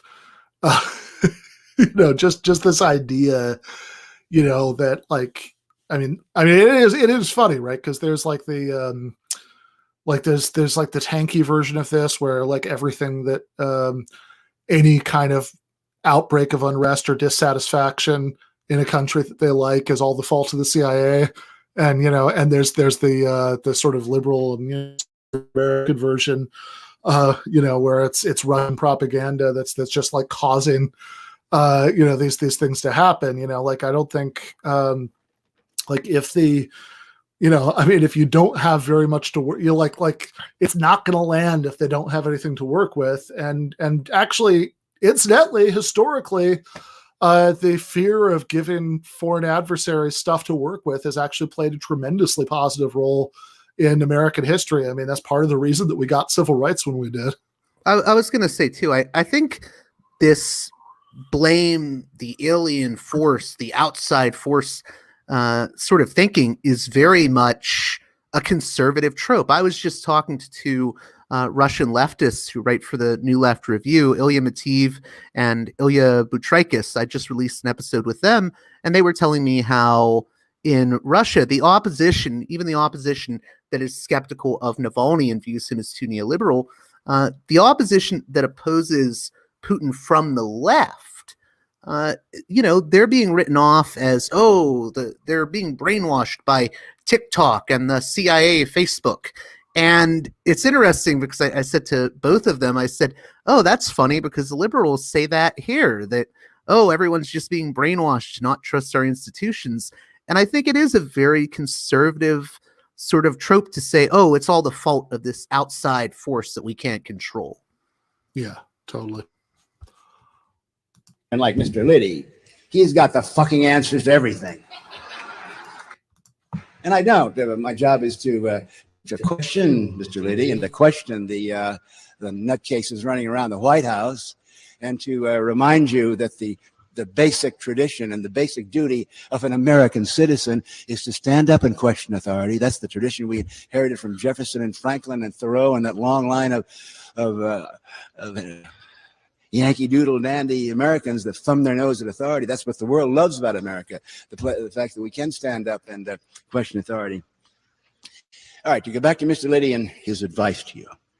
Mr. Liddy tells you got to vote. And when you vote, you got to vote against the incumbent.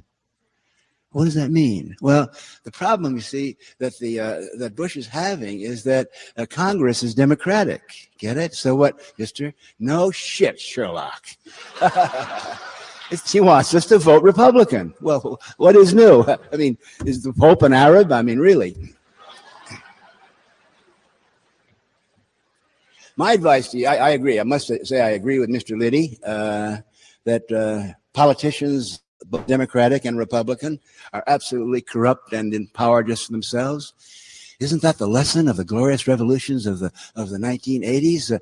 Doesn't everyone in the Soviet Union and East Europe know that? Doesn't every individual in the world with more than 2 fingers of planet know that every political power and every politician has only one aim: to keep their butt in office at the expense of the common good?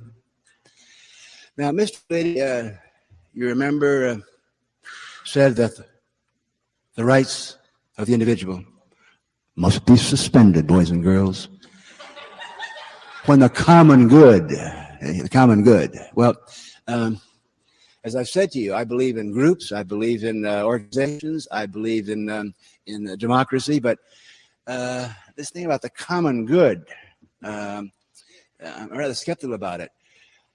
You see, the way this country started, 1776, it was a democracy in which you'd send to Washington a representative of your village or your city or your county or your senator for your state. Now, in those days, you knew who your candidates were. You'd meet them at the town hall. They'd go around in their buggies, and you'd know who they were. And it took like 2 weeks to send them to Washington by horse, so they'd go there and they'd come back. And that's where democracy worked. Obviously, today, democracy does not work, because democracy now, obviously, works for him who controls the press and the boob tube. My advice to you is, number one, don't rely on politicians to solve your problems. Number two, work to the fullest of your power to decentralize and to take power away from the central government in Washington. Bring it back to the villages, to the cities, to the neighborhoods.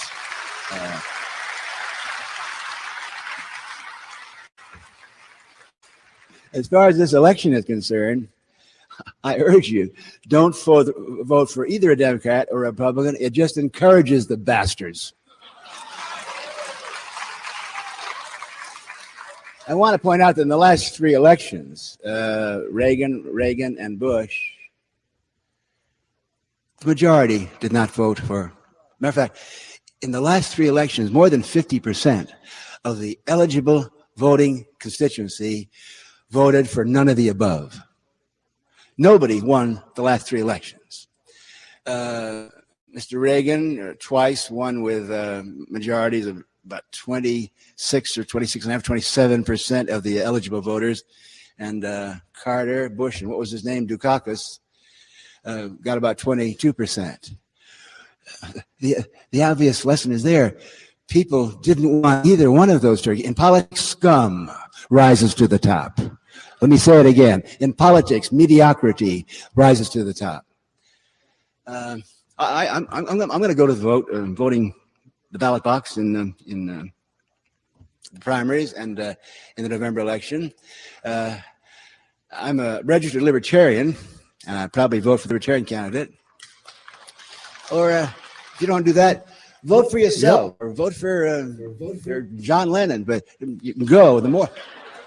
The more people that go and vote for none of the above, there's a lesson there. The lesson, Mr. Lee says, if you don't vote, which means if you don't vote Republican, you're going to have to complain. Well, I don't think so. The the answer is to give less and less importance and power to the central government.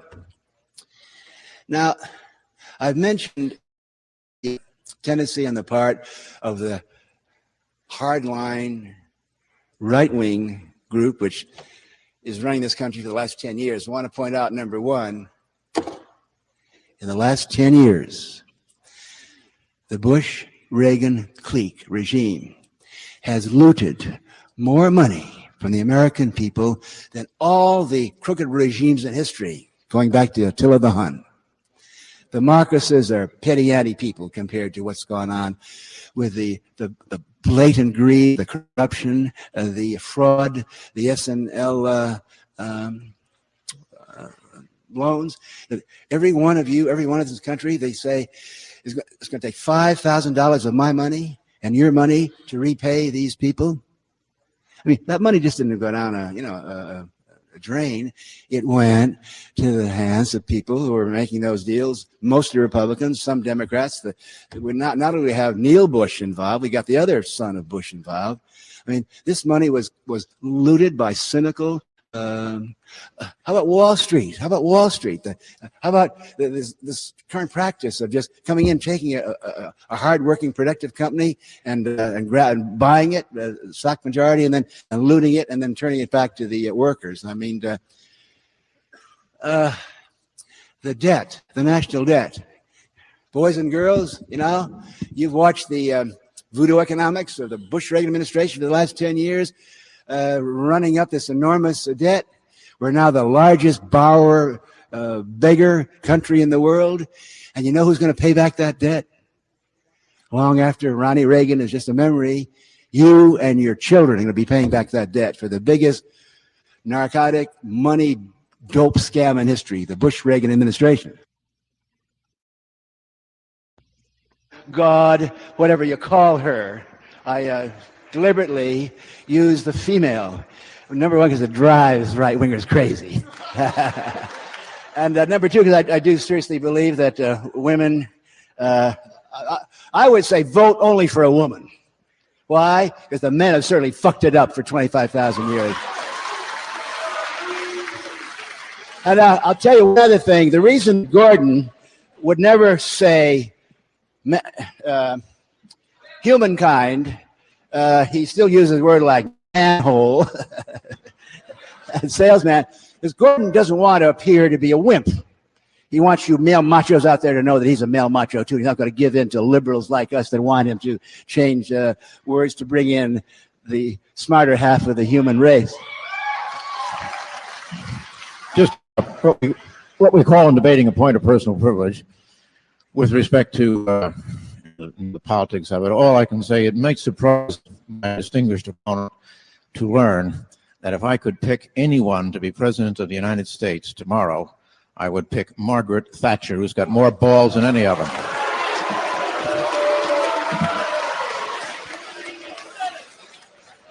Our next question is for both Mr. Liddy and Mr. Leary. Mr. Leary will respond first. Mr. Leary, you made a very effective point when you were talking about the individual's rights to make decisions in their own lives and to decide whether or not drugs are for them. My question for you and both, Mr. Liddy. Do you want to comment on that? Yeah, I just wanted to, feels like we skipped a couple minutes somewhere, and I You know think what? it's just That's actually just the recording. They mentioned it. We didn't play the intro. This is a recording, I think, from the Psychedelic Salon podcast. And they mentioned at the beginning that it skips at one point in the actual recording. So that's what happened. Oh, okay. Yeah, no problem. Let's get the the answer. Liddy, is that don't you think that society has a right as well that transcends the individual's rights when minority communities are becoming culturally devastated by the effects of drugs, when babies do not have a choice and are born addicted to drugs, and when others are affected by the actions of those people who have brought themselves down into the depths, into the clutches of drugs?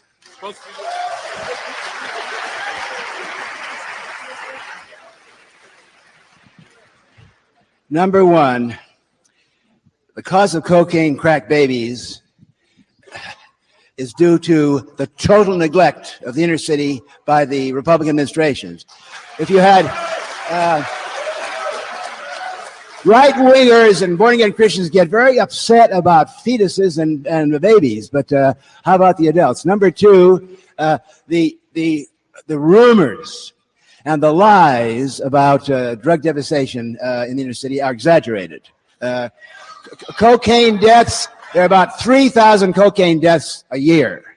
There are 50 to 100,000 alcohol deaths, about close to a quarter of a million nicotine deaths, and deaths due to marijuana. Deaths due to marijuana there have been 25 deaths due to marijuana in the last 25,000 years. And those are caused by, in other words, you're just waving the flag. Naturally, you come in and you wave the flag of the babies, the babies, the babies. Well, if you care about the babies, putting pot smokers in jail ain't the way to do it. And I'll tell you this. Look what happened in the 60s and the 70s. In 1976, we had a Democratic president, Jimmy Carter. Marijuana was legalized in 14 states. During the Carter years, there was the inner city had a sense of hope because Carter, the black people in this country knew that Carter was on their side. In every way possible, we had a country that was unified in race. And the first thing that Reagan did when he came in was to cut down the minority group. And by the way, now because of the Republican platform on drugs, they've made marijuana hard to get. I can hardly get marijuana. Marijuana in Beverly Hills costs $500 an ounce. It used to cost $30 an ounce. But you can get crack for $10 in any city in the country. Ben, Mr. Liddy, do you have any response to the last question? I wanted to add something because I don't think Leary or Liddy get into this in this debate, but this was about a year after the Kerry Committee report came out. And the Kerry Committee report, headed by John Kerry, is very interesting. A lot of people will talk about Gary Webb and his Dark Alliance series as it relates to Iran-Contra and crack cocaine getting into California and becoming a huge epidemic there. But before that, there was the Kerry Committee report of 1989, which showed pretty definitively that members of the Contras, mercenaries and supporters of the Contras, not necessarily the leadership. The Kerry report didn't go that far, but they said there were these elements within the Contras that we supported that were involved in drug trafficking. And I think that shows that there's elements of this story when it comes to the crack epidemic explosion in the 90s that really haven't been covered. And I'm not even, like I said, I'm not referencing the Gary Webb stuff there, since people want to put that in contention. Just look at the Kerry Committee report and what that had to say about these mercenaries and supporters of the Contras being involved in drug trafficking and the role that played in this issue that they're talking about right now. And that, like I said, that came out in 89, a year before this debate. Yeah. Did you watch American Made? I have not watched American Made. That's the one about Barry Seal, right? Yep. Which is like, it was a very mainstream movie. Tom Cruise plays Barry Seal, but it's something that I remember, watched in the theater. When it came out, my wife is a Cruise fan, so I went to go see it. And it's like, I thought it was a pretty decent movie, but also I just thought that it was completely bizarre that this could be a mainstream Hollywood movie now that and this wasn't even a controversy. There wasn't any sort of ripple of anything about it, that it was portraying Seal as with the full knowledge of the CIA, flying planes full of guns, down to Nicaragua for the Contras, making a stop back with Pablo Escobar, and flying, coke back the rest of the way to the U.S., with a wink and a nudge, from the CIA. And I there's something remarkable about the fact that we've gotten to the point where that can be just a big mainstream Hollywood movie. It's oh yeah, that's an interesting thing that happened back then. Yeah, I think the most interesting thing about just the whole Iran-Contra connection to the drug epidemic coming to the U.S.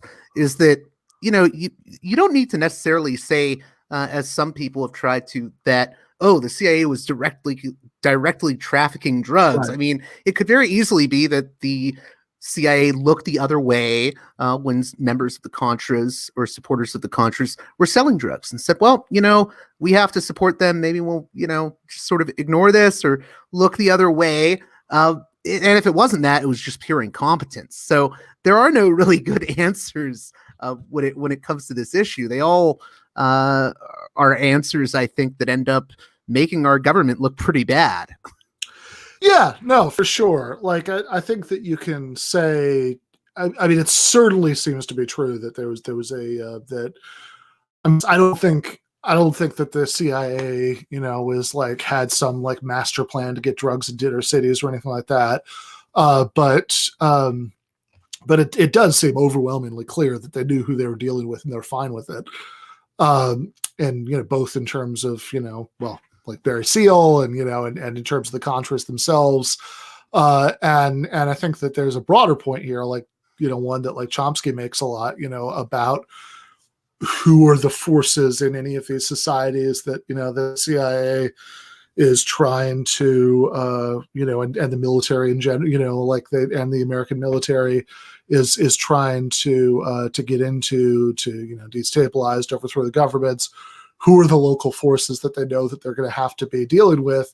Just by its nature, it's all kinds of sort of mafia-like, criminal and fascist organizations. I was going to say you can even draw that further back than Iran-Contra. If you go back to the Vietnam era, Alfred McCoy wrote a really fascinating book, and I consider McCoy a pretty mainstream historian, but mainstream but critical of U.S. imperialism. At the same time, he wrote a book called The Politics of Heroin, which is really interesting. It was about how he supported certain forces in the area that were also involved in heroin smuggling. And I think there's a long history of this that people should look at. And it doesn't necessarily have to go into, crazy Alex Jones type territory. Yeah, no, I mean, for sure. And continue it, of course, in the heroin case, to the war in Afghanistan, now that that like some of the figures, like the warlords that the U.S. was allied with in invading Afghanistan were, pretty openly involved in the heroin trade.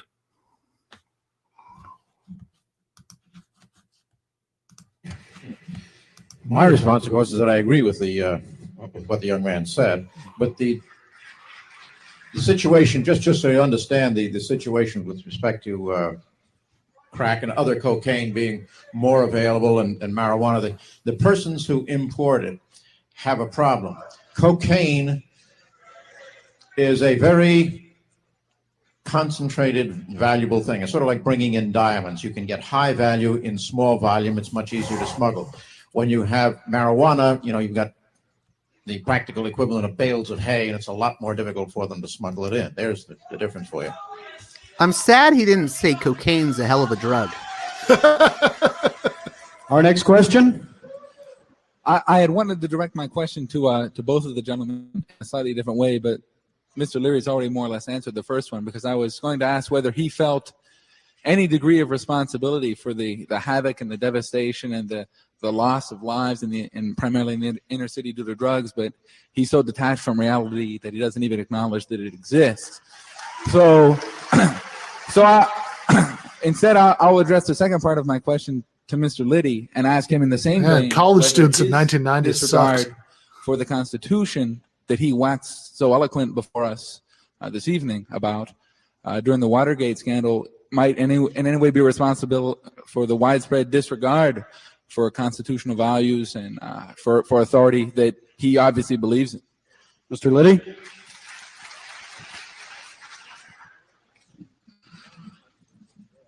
One of the things that one does in this great country of ours is that if you believe in something strongly enough, you are not at all at loath to break a law for it. For example, you have people who will violate the law by chaining themselves to the gates of the embassy of South Africa and things of that sort. We had people during the civil rights movement days who would be arrested and so forth. And every one of them, when they were caught, paid whatever the penalty was because they knew that that was part of it. And I certainly paid it and was part of it. And you don't hear me up here playing the violin for having had to go into prison. It's really an old, long-standing American tradition. With respect to the situation with drugs, if you believe, as some people do, that it is a part of some of the American Indian tribes take psilocybin, and you get locked up, you get locked up.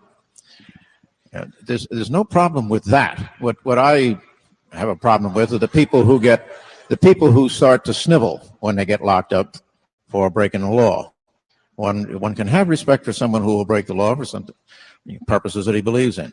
One does not have respect for people who break the law and then snivel at whatever the consequences may be.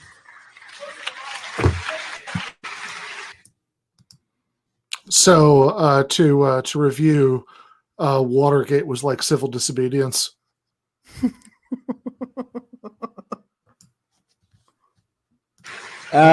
It's about 9:30, and the time has come. What we're going to do is I'm going to make a closing statement, and then Mr. Liddy will, and then I'll be around here if anyone has individual questions. By the way, I've mentioned to you that I'm working with new, very inexpensive computer programs for education. If any of you are interested in knowing more about this or want to get on my mailing list, you put your name and address on a piece of paper and bring it up to this corner of the stage. Now, at this moment, I'd like to thank the Colloquy group that invited us here. I want to pause it real quick? This is the kind of audience, I think I can speak for Mr. Lee. I just wanted to add something there, since I don't think it's going to come up in these final closing statements. But I think it was interesting that Larry mentioned that computer stuff at the end. Larry is sort of one of the pioneers at this time, along with Robert Anton Wilson, who I was also very influenced by at one point, that I think really pushed this idea of cyber utopianism. You mentioned Cory Doctorow earlier, and there's other figures like Douglas Rushkoff that really believed in this cyber utopianism. Rushkoff, who was also very close to Larry, signed that letter saying that he wasn't, as much of a snitch as people think. Rushkoff was one of the first to really question that cyber utopianism. And I would say if there's one thing that has always bugged me about Larry in later years, it's that he was so unquestioning of that cyber utopian vision, because I think we've seen how things haven't exactly panned out that way with cyber libertarianism and whatnot. No, yeah, but I remember that Leary made comments about how the computer was to the 80s what LSD was to the 60s. It's a little unclear what he means by that, but it's very suggestive. It's funny you met Robert Anton Wilson. So I remember his novel, it's not one of the ones that was in the trilogy, but there's a shorter novel that he wrote called Masks of the Illuminati. Yes, I have that one. Yeah, where it's James Joyce, Aleister Crowley, and a few other, historical figures from that time, just kind of talking and hanging out. And the last third of the novel, or most of it, is just them having some really intense psychedelic experience together. So yeah, I remember that book was big for me when I first read it. One thing I wanted to mention, since Robert Anton Wilson got brought up, and I think Larry would share this sentiment as well, and it's one of the reasons I still have some use for both of these authors. Wilson was asked once, why are you a libertarian? And Wilson said, well, I'm not really completely a libertarian because I don't hate poor people enough. I don't hate poor people the way they do. And I think Larry would agree with that sentiment, which is one of the reasons even though I disagree with some of the ideas Larry had and Wilson, I think they acted in a lot more good faith than some actors from this time period. Yeah, you got a couple of little hints of that in here, because Leary says in the debate, well, okay, he has this like advocacy of like decentralization as some sort of sweeping solution that obviously I find super dubious. I think very oftentimes, decentralization is just like putting you under the thumb of whoever happens to have, like concentrated power in your little area. But yeah, then he had that reference to being a registered libertarian, but then there were also a couple of points where he seemed to be kind of hinting at very unlibertarian economic views, where he'd say things like, well, it's not the drugs, it's like the Reagan administration's neglect of the inner cities. Right. Yeah. No, it always struck me as odd too, by the way, that he registered as libertarian, because I mean, I've talked to people that knew Leary in his later years. Some of those people are actually really out there now. One in particular, a guy by the name of Henry McCow, who invented the game Scruples. He knew Leary in his later years, and then eventually became like a Christian right-wing sort of conspiracy nut, like way crazier than Alex Jones. But I remember I emailed him once about Timothy Leary and spoke to him about Leary, and he said, well, Leary died basically broke. And I've heard that from multiple people who have known Timothy Leary. So it's odd that he became a libertarian in some ways, because I don't think he, Yeah. I also suspect that given the time period, like, it really could just be as simple as like, he really hated like the war on drugs, the national security state. And like, this was like the thing that seemed to be an option that people had sort of heard of, that was opposed to those, given like how, we kind of forget like how thoroughly the left had like practically gone out of existence in the 1980s. That's very true. And it's interesting. I think Leary at that time was, it's sad. I think he was relying on the patronage of a lot of other people at that point. People like Winona Ryder, people like Wes Craven, sort of these, he was also really into these rock bands from the sort of industrial rock and industrial metal culture, bands like Ministry and Skinny Puppy, who sort of like looked up to him. And I think he relied a lot on people's patronage. And I just think it's a sort of sad era for, like I said at the beginning, both Leary and Liddy in some ways. But let's get to the closing statement. I've been rambling too much like Timothy Leary was.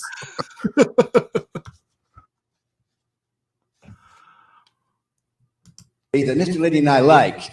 It's impassioned. You're certainly alert, and you're certainly alive. And we thank you for your participation in making this a lot of noise tonight.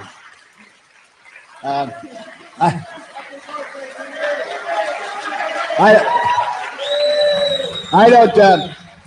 don't want to get misty-eyed here, but I believe this is what America's about. The town hall meeting, people coming together, expressing opinions noisily. I want you to be irritated at what I say. I want you to leave you thinking, Mr. Liddy joins me in that. Thank you very much for coming, and stay free.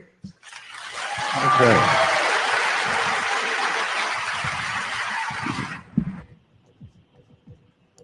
You're listening to the Psychedelic. Oh, so that was the end. Yeah, I guess that's it. I was thinking, by the way, slightly off topic, but that line about libertarianism earlier reminded me of another novel that I read a few years ago by John Niven called Straight White Male, where the main character is this like sort of larger than life kind of Norman Mailer, John Updike kind of novelist, and he and there's a great scene where he's hanging out with some rich friend, and the rich friend says something, it's like talking about all the tax loopholes that that he's like figured out, and the main character says, well, if you like stealing from poor people, we could just go out back and mug a bum, which I've always liked, for the little reversal of the usual taxation as theft thing. But I was going to add real quick. I have a very odd view of libertarians as leftists, because I think in some cases we can have limited tactical alliances with people that may consider themselves libertarians, whether that's on an issue like the war on drugs or, for my show, I cover a lot of foreign policy stuff. So I'll have people on from antiwar.com or the Quincy Institute, which is, a lot of the people at Quincy and antiwar.com are either conservative or libertarian, but we agree on certain issues related to matters of U.S. foreign policy with regards to Iran and other countries. So as long as we're working together only on those issues and they don't try to force me into other stuff, I think it's okay to agree on some issues with libertarians and maybe people we disagree with on other issues. No, I certainly agree with that. I've had Dave Smith on this show, and I've been on his show, and he's a libertarian comedian and podcaster, and I, the list of things, that I think he's wrong about is not short. It's very long, and certainly on economics. I mean, the disagreements really couldn't be greater. But time, like every time I talk to him, we spend like 15 minutes at the beginning, agreeing with each other about drones and the war on drugs and mass incarceration and America's endless wars in the Middle East, and then we kind of get down to the business of tearing each other apart over redistribution. That's when it gets fun. But what I was going to say too. Fun fact about Timothy Leary: he had one thing very much he shared a very strong commonality with someone that I know you have a bit of a fondness of, Christopher Hitchens. They both hated Mother Teresa. And I know that because, so there is this actor by the name of Bill Moseley. He's known for being in a lot of Rob Zombie's movies. He's in The Devil's Rejects and House of a Thousand Corpses as Otis. And he's in Texas Chainsaw Massacre 2 and some other movies.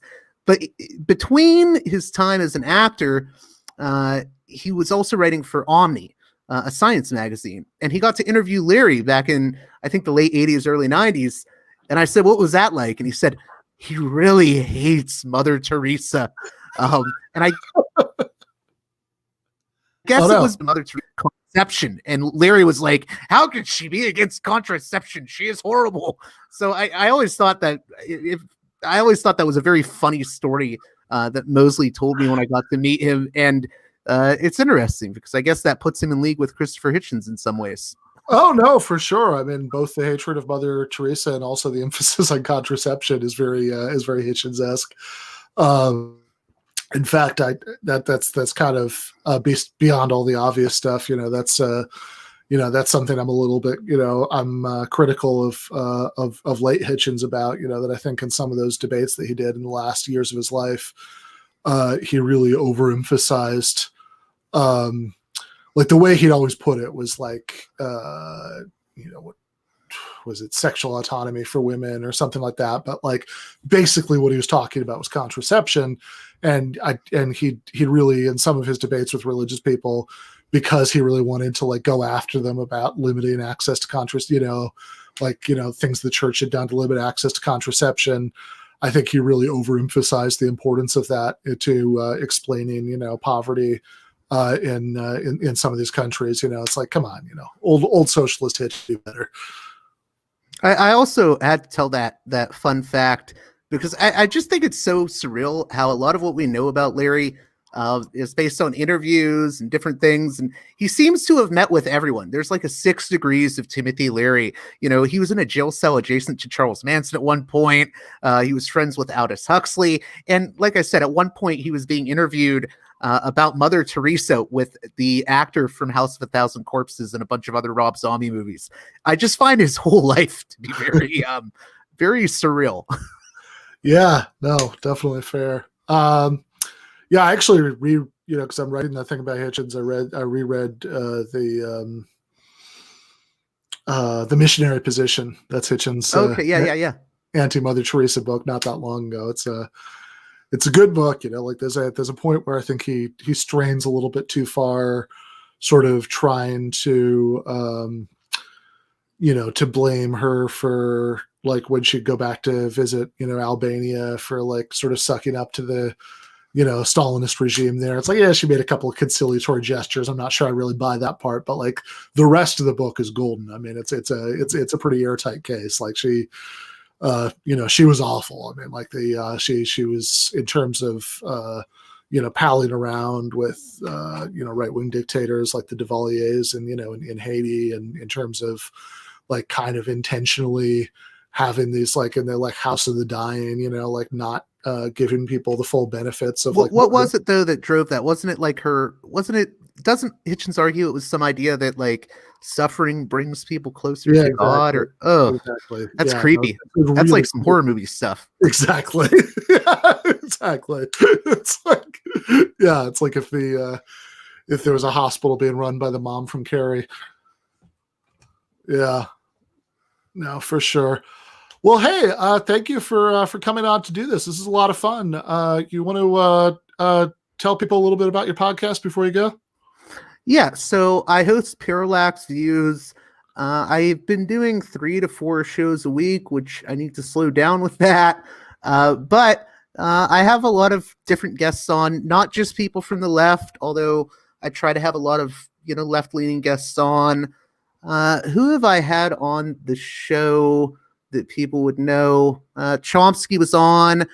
I think Slavoj Žižek may be coming on. We've got a date. Hopefully that'll happen. Ilyasa Shabazz came on, Malcolm X's third daughter. John Sills, the Academy Award nominated director of the great pro-worker movie Matwan from 1987. Yeah. I've had a lot of different guests on, and it's funny you mentioned Nixon earlier, the Oliver Stone movie. I'm having the producer of Oliver Stone's Nixon on in a few weeks to talk about the making of that movie and how crazy it was. Oliver Stone was going through some rough points at that time, so there's some parallels between Nixon and Stone in some ways, because they were both paranoid in ways at various times in their life. So I'm doing a show on that, and you can find me at parallaxviews.podbean.com and patreon.com/parallaxviews. If you want to support me on Twitter, I'm at Views Parallax, and I really could use the Patreon support because I do this full time. And I guess the only other thing I can add is that the show I do is kind of covers a broad range. I'm not just doing politics. I also like to cover history, pop culture, and mix it in with some left-wing stuff once in a while. I just had Alex Press on from Jacobin, a fellow Pittsburgher. So I try to mix it up a little, and hopefully it gets out to an audience that may not have considered these left-wing views before. Maybe they listen to an episode about pop culture, then they hear an episode about Amazon workers and their struggles, and they're like, hey, that makes a lot of sense. And that's what I hope I'm accomplishing with Parallax Views. And I want to thank you, Ben, for having me on the program. Yeah, nice. I'm glad we could make this happen. It was a lot of fun. So, check out Parallax Views and support it if you can. And watch that crappy G. Gordon Liddy movie, Street Asylum, tonight. Yes, for sure. All right. Thanks, man.